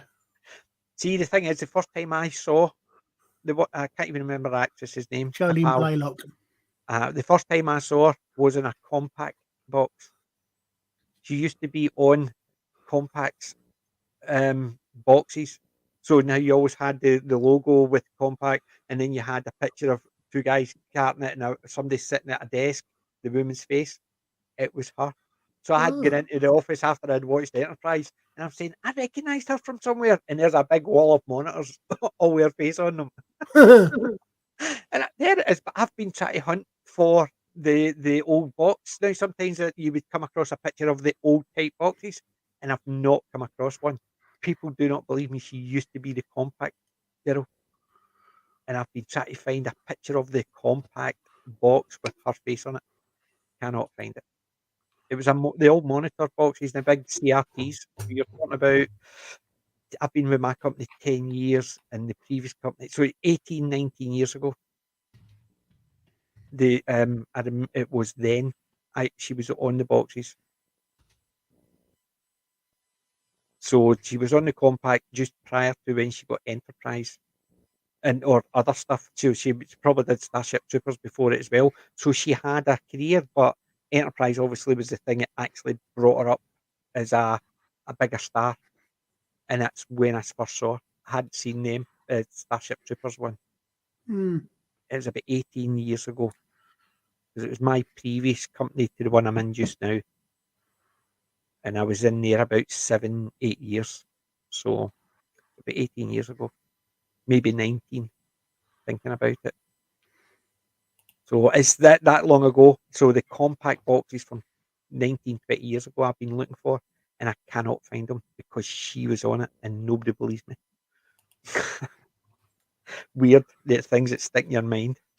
Yeah. Anywho, what we'll do is we'll finish off with this, and we'll go back to Resident Evil. So, episode 3 and 4. What is your mark for both of them? Just put them all as one. There's no point actually separating them one against the other. The two of them are they're different, but we watched them as a. You can split it up if you wish, but it's marks out of 10. So if you want to give 1 0 and the other one 5, and just give the two of them a 5 out of 10, that's fine. Well, I'll put it like this: it's like a cheap Tesco. You pick up a cheap sandwich, a packet of crisp, and some cheap energy drink. Nothing of it is healthy for you, but it is something you need. You need to have a quick lunch at work. You need some energy just to keep you through. And that's all these 2 episodes has been. And it's literally just a filler, just something to kind of like, we got something for you. And there are snippets of evidence that they might actually have something. I'll give you a better analogy. You're in the office and they bring in a tray of sandwiches and you have the grape. Basically, they give you a lot in this, but the only thing it was worth it was something very small. Exactly. Basically, the garnishment. Yes, the garnish would be best at this. Yeah. So there was a couple of nuggets in here. It was okay. Episode 3, I would have said the whole thing you could ignore because there wasn't enough nuggets in that to even actually, wasn't enough crumbs in it to actually even make it worthwhile. Episode 4, there was a couple of bits you needed to see for going forward, but there was enough parts in that were just annoying, like the mayor's wife bullying him into going to his rival's town to have a meal just in case it might like it and stuff like this. Okay. And then when she's there and he comes over and he's a bit of a bitch like her husband said he would be, she's the one that actually gets annoyed as if she shouldn't have had to come here and see this.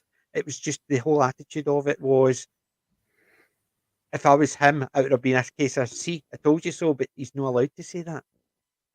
And it was that I didn't like No, bits but like that's that. why he's Mayor Snowflake. Yes, but I'm saying is he gets bullied into going, even though he doesn't want to, but she's the one that gets annoyed and they get dragged out. So he's not allowed to do that, but she is. And that's the part that's, to me, it's typical of the way those 2 episodes were going. The woman had to do the dragging out. She's the one that gets annoyed, even though he's annoyed before he even gets there. But everything he says is actually seen as being petty. On the plus point, we didn't get to see Mayor Bondage, so that was good. Yes, we saw the picture.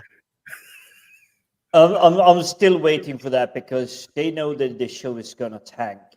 The way they're going at the moment, they're just gonna use it for some. That was another part. Giggles and laughs. The BDM party time, and the son walks in. Can I do it with my cousin?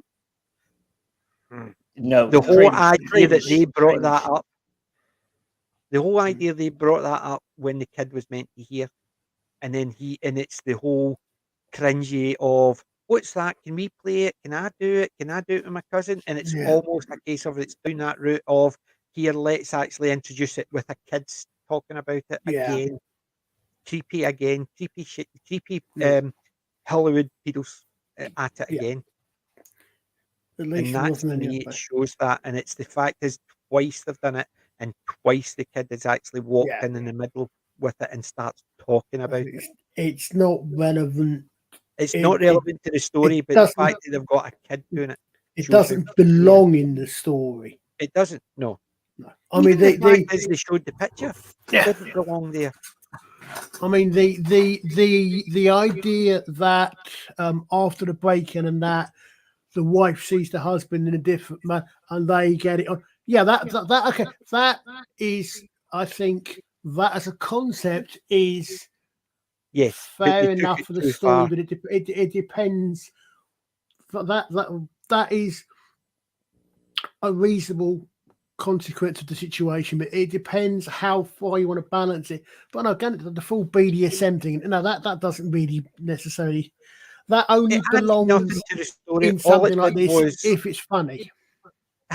which I can understand with the part where she's telling all her friends when they're all pissed.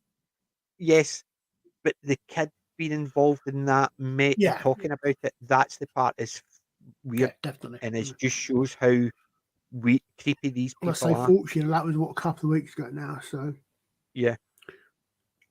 and I So think I'm looking forward to seeing if next week's is actually any better. Episode 5. well, I must admit, I thought this week's episode was vastly better, personally.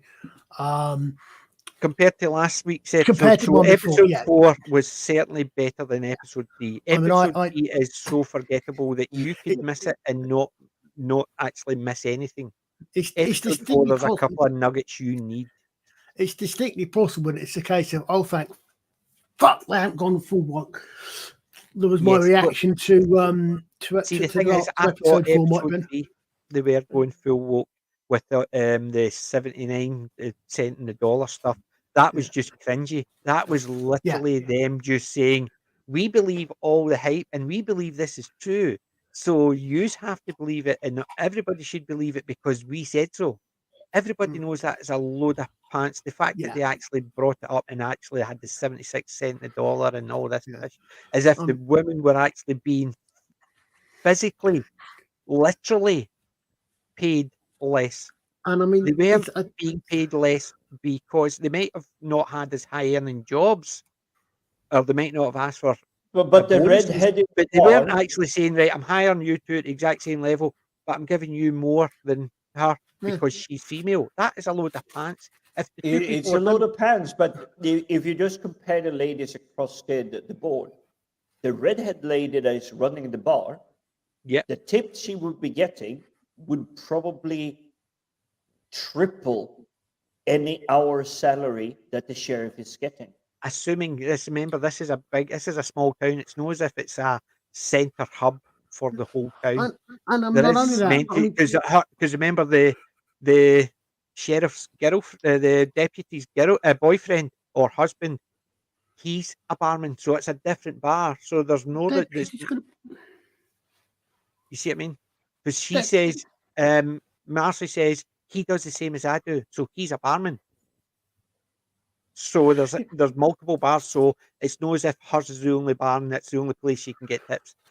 Well, and also, what are they comparing it to? I mean, as far as I'm aware, there's only one deputy sheriff. So Well, they're basically saying that the person what is she comparing is a cross guard, a crossing guard. No, but that's what she said. What are, okay, so evidently they mentioned two guys' names. One of them was a crossing guard, and one was, what was the other one? One was a crossing guard, and the other one was he a bus driver or something like that? But the implication certainly is that, unlike in this country, I would imagine if you're a police officer, your salary is set by your grade and other things. It's set down. It doesn't matter your qualifications. If you've got a degree and somebody else doesn't, yeah. But what I'm saying is, it is set. Whereas it would appear that the system, possibly in America, is that it's decided by the mayor because they're elected. But who is Deputy Liv comparing her salary to? A bus crossing guard, a crossing guard, and there was another guy. Two men. So she's not saying she gets 76% of what a male deputy gets because there are no male deputies. Well, they're basically just saying that all these men are getting paid more than the women are. That's it. Simple as that. Different jobs, but they're all getting paid more than the women are. By 76 cents in a dollar. Yeah. They basically considering all the jobs are all different, but they actually put it down to 76 cents in the dollar. Try comparing like for like, But no, I mean that's the thing. As I said, I mean the only bit for that I must admit, as I said to you earlier, that I did actually smile at was the consequence of that after he's been harangued at the end where they're in the diner talking to the kids, and I can't remember what he said. He said something to the girl. He basically stuck his finger in. She turns back and says something, and he sits down. He just sits down and says, "Yes, ma'am." That actually made me smile but that's about the only bit. That's only because they built it up. I Yeah. mean, she's been as obnoxious as usual, but Yeah, most of that see, the one, I thing don't is, I think think there's anything. episode 1 and 2, they dialed back her obnoxious. Yeah. And this one, they dialed it back up. And the Mm. problem is, because for me, they dialed that obnoxious back up, that part where he did that, which could have, for me, been quite a nice way of doing it, Mm. because she was obnoxious. Yeah. No, I it mean, didn't. but episode 3 was basically, okay, girl power. Aye. Yeah, I mean, almost all that was. I mean, I'm trying to actually think how many male characters are there in it compared to female characters. Well, there's one main male, one main female. You've got a wee boy, a wee girl. You've got the kids balance the out. sheriff You've got the and sheriff the and the deputy deputy. balance You've out. got the mayor and his wife. You've got Marcy and then the others and are the father. Marcy and the father. Then you've got she's subsidiaries. true. Yeah. Then you've got subsidiary ones where you've got maybe the ex-boyfriend and you've got the daughter, and so was it the ex-boyfriend that Asta went back to last episode? Yes, I thought it was when she was the one that actually beat her up. So why would she go back? Considering because wasn't he the kid's father? He was the kid's father, but so because considering the way they left and the threats that Harry had to put him under, she goes back to him. It doesn't show a strong woman. It just shows that a woman will go back to a man who beats her up. Well, I mean, the thing is, I mean, because she was obviously, I mean, the interesting there though is that they're doing it. They're actually sort of making a virtue of motherhood there. They're showing she wants to be a good mother, which is something you don't see that often. Well, considering the father of Marcy's father, who did to live right after you, dear, and turns his back on his own daughter. Yeah, not a very nice father figure. Yes, I was going to say that. Yeah, I thought, but I think the thing is, the mother was just as bad. Oh yeah, but I'm thinking, I'm trying to think. I recognize that guy from somewhere. He's been in a couple of things. It was in Barclay Hope. He was in a series called Sci Factor back in the 90s. I don't recognize that one. But if you remember Eureka, a town called Eureka, yes, he was the general. He was the general who kept coming in every so often to complain. That was the same actor. Because I thought I know I'd seen him. I didn't realise that because Eureka I've not seen for a while, but I did a couple of reviews. I did reviews of Eureka on my channel, early reviews. Because he obviously he's a bit early now, but I thought he's got a reasonable history in John. But yeah, that was again okay. What's the point of that bit? But again, I thought in this one we did get some interesting expansion on. I thought that this one did in some ways it did the let's have a look at life on the red and the culture a lot better than the previous episode did the life in a small town. Mm-hmm. And I thought we also did we found some interesting bits about several of the characters. I mean we actually got some proper complete motivation for why Linda Hamilton's character is the way she is. We found out what happened with the sheriff. We got a bit more into dark. Yeah. We got some more. I thought some more background as well. They were meant to get a bit of background on Ben, because remember when they were in camping, the three girls and the boy. The three girls were young Astra, young Darcy, and young Liv, and the boy was young Ben, the mayor. But he never had to put his hands up. We're trying to make him more forceful. Obviously didn't work because considering he was an obnoxious brat when he was a kid, he's saying what he wanted with the kid. All the girls had to put their hand up, basically saying, "See, there's more male dominance because they're letting the boys get away with it, but the girls all have to ask permission." What they may have done without realizing it is shown that if you do grow up entitled and just no one ever says no to you, you become a snowflake like the mayor. Yes, but the fact is, I think it showed more that self-entitled the boys are allowed to do what they want, but the girls have to ask permission. Yeah, that's what I mean. You know, and look what he grew up to be. Yeah. Whereas the three of them, so it showed you the young ones, and to me, actually didn't show the kids how they were growing up because none of the four of them acted or even didn't even present as you can understand how they grew up that way Yeah. because the young Ben was completely different. So you can't understand how he changed from that to that. You can't see Liv how she was because she was. I think Liv was probably the one where remember it was a case of somebody had to testify. I'll do it. I saw something. Did you? Don't lie. Okay, I didn't see anything. And that kind Yeah. of thing. So, but the way she was as a deputy early on, she was just trying to please everybody by not putting her head up. So but the Astra and the Darcy ones, they didn't actually seem to be anything like their adult selves. Where you could Liv was the only one you could see growing up to be the Liv that we saw right at the beginning of season 1. I must admit that thinking about it, there does seem to be a little bit almost soapy about some of these battles, and it does make me wonder if it's sort of to fill out a story that they didn't actually expect necessarily to make the second series, because there's a lot there seems to be a lot less about Harry's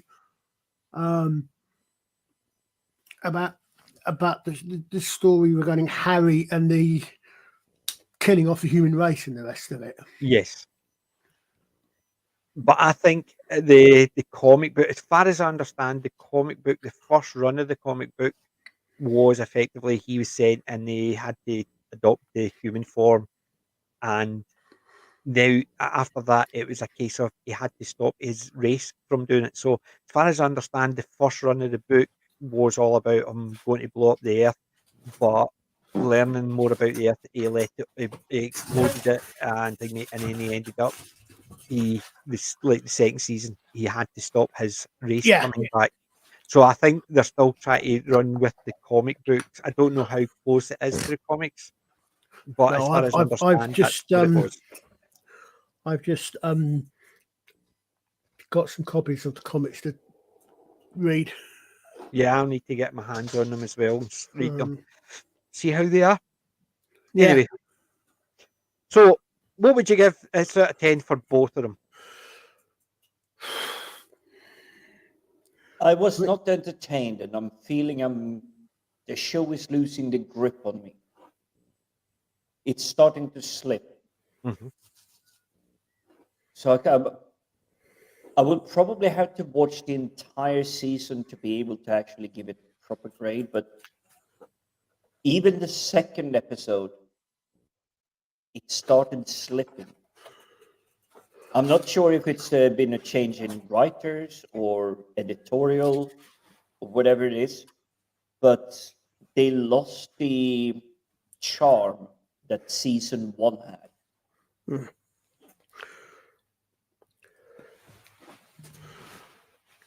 But if I'm going to have to give a number out of 10, 3.5 for both 3 and 4 out of 10. Not good, just filler, but still empty. It's like having a sugar-free drink. Yeah, you get a little bit of the flavor, but there's nothing there. Sorry, it's nothing like sugar-free drink. No. You drink endless amount of the sugar-free stuff. There's That's zero because I'm calories. diabetic and I There can't is drink it. no nutrition. There's That's because I'm nothing. diabetic and I can't actually take the full fat stuff. Exactly, but it is literally the difference between no calories and having a juicy burger. Yes, you're getting 7 years closer to your grave, but a hamburger or a sugar-free drink, there is a massive difference between them. One has no substance, and the other one will likely kill you. I'm okay with that. Different nails to different coffins. Yeah, exactly. Yeah, absolutely. Yeah. But yeah, So, there was no substance. There's yeah. still no substance. Yeah, well, I quite agree with you that. Colin, what would you say? I think I possibly go as high as a 5 because I quite enjoyed this episode 4, but episode 3 I said I literally skipped through so often it's unbelievable. That yeah, I think they do seem to have. They definitely do seem to be losing something. I think. I'm not sure what. Again, I mean, I was at the point where, to be quite honest, had 4 not been as good as it was, I would quite possibly have ended up going, okay, fine, that's it. I'm not going to bother anymore. You know, I was that close with this one, if you like. Yeah. I don't know. See, I think they're very similar as well. I would give both of these between the two of them 4, and it's only getting a 4 because there was a couple of bits in the episode 4 that you needed. Otherwise, both of these are forgettable. They were don't add a lot. They were written by different writers, incidentally, as well. They were definitely written by different writers. Well, episode 3 is a complete forgettable. It's the type of one that if you miss it, you're missing nothing. It adds nothing to the story. It tells nothing to the story. The bits it adds to the story, them turning around and saying, I wiped your memory, is all you need to know. You don't need to know the part that happened in episode 3. And the fact that he gets something for building his laser, you don't need to know about for anything else because it's not relevant. In effect, it's just there just to show the part him getting the laser, the condenser, whatever it was to show her boss being an arse and him beat the shit out of him. Now that's interesting. The lady that wrote Girls Night Out is one of the actresses. She's the one that actually plays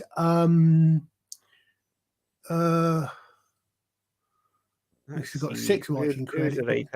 Jenna Lamia. Jenna Lamia. She actually plays Judy Cooper. She plays the one of Easy Virtue. That's Judy Cooper. That's a very polite way of describing it. She's got 4 producer credits. See, but if the fact that she writes her character as well, and she doesn't ease up on the fact that her character's an easy, virtuous lady, shall we say. She's basically a bit of a slapper. But they play into it, and she obviously wrote that part with her, and it's good that part. But I think she took it a wee bit too far.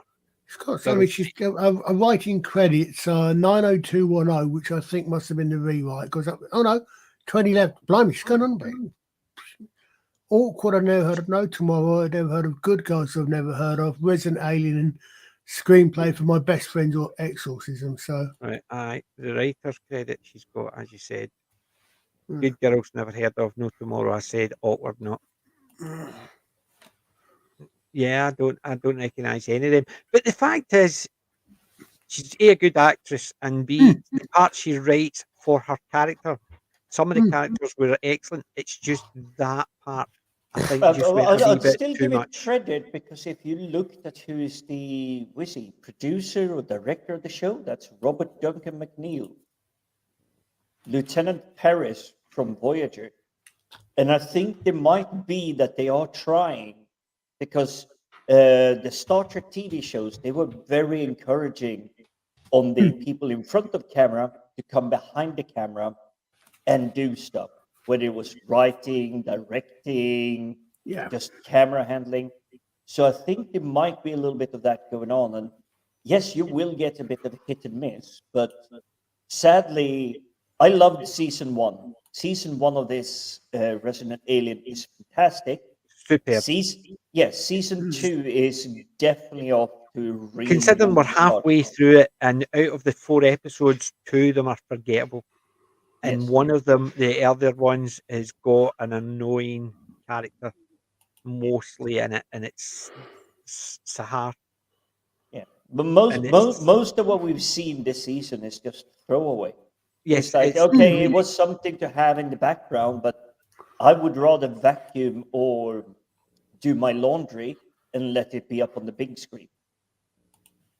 It's not something that actually plants my butt into the seat and I have to watch it, yeah. which Well, is a sad thing because of how strong season 1 started.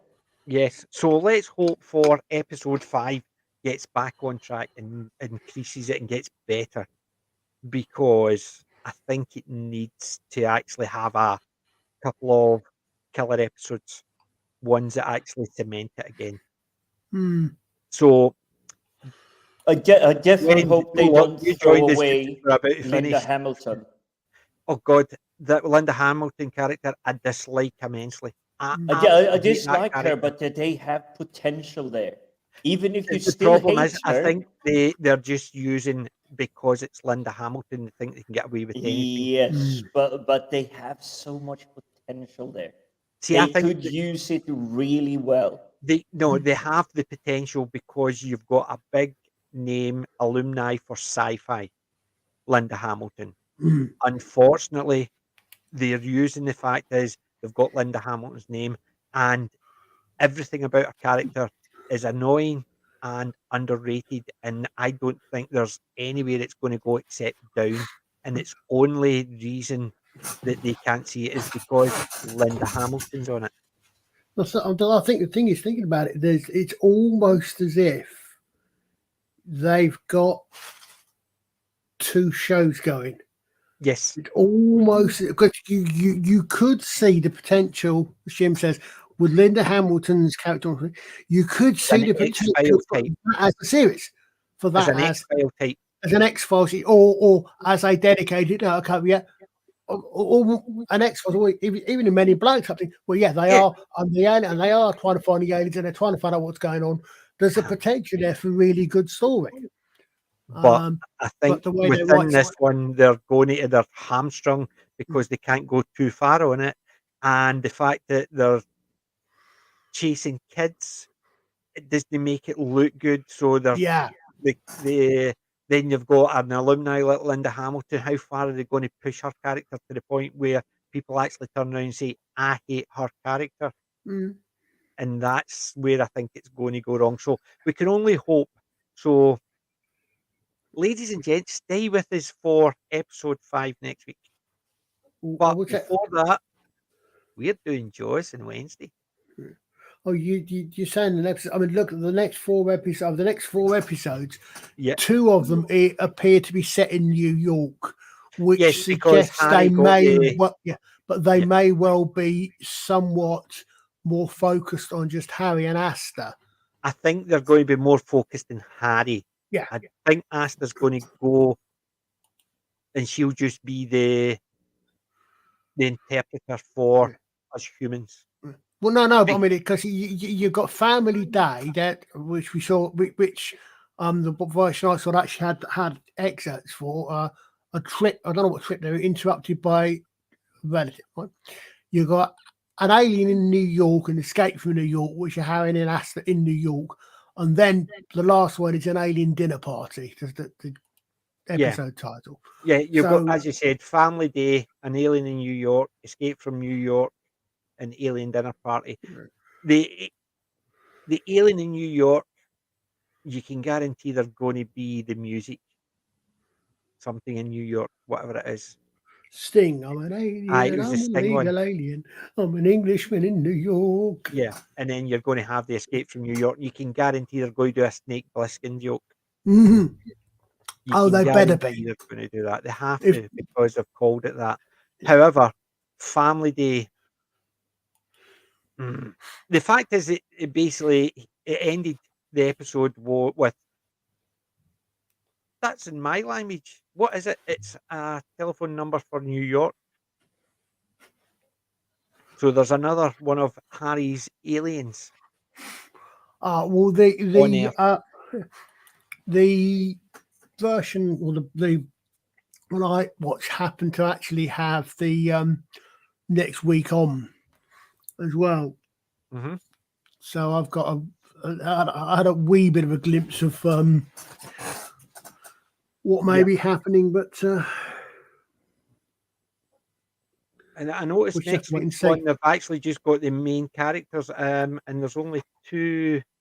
There's one biker, Jason Bell as biker, Mm, and then you've got and as mother, Paula Barrels as mother. yeah, It's basically the other ones. The rest of them are all ones that are been in it before. The only other one, Deborah, is Abigail Hodges. She was the the the wife of the doctor that got murdered, wasn't she? She's the one that's getting framed for it. yes, So they're all in Family Day next week. So it looks like it's all to do with the Hodges murder. I would assume just based on that. looks like it. Because they Yeah, mentioned it a couple of times with the lawyers, the two women who were lawyers suddenly, just so they could actually say we're high-powered lawyers, but we get paid pennies. that's interesting because we've So got they mentioned the two of them being lawyers. you'll be happy. I'll be a grumpy old bugger. No, you'll be happy because according to the list here, Sahar's not in it. Well, she was. I thought like I saw it. Her name was there. No, in next week. What then? She isn't. You're right. But Max is. Yeah, Matt. Yeah. So Sahar's not in it. Good. Yay. Anyway, so join us next week for episode 5. Wednesday for Jaws. And remember, Ta-dum. you're going to need a bigger Ta-dum. boat. So while Jaws we're is definitely waiting something to I'm go looking forward swimming to with get back to. bow-legged women,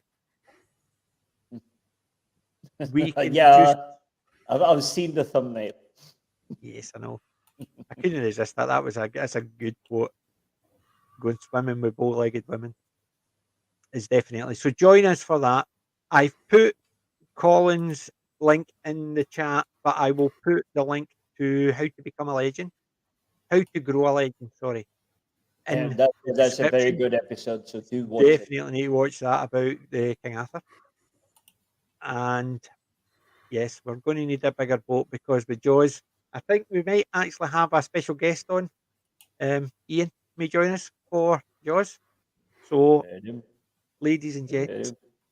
boys and girls, aliens and humans, join us next week, next Sunday, for episode 5 of Resident Alien. But in the meantime, remember, I'm not old. I'm classic. PG maybe. Colin and Jim. Out. Ta-da, boys and girls. Good night.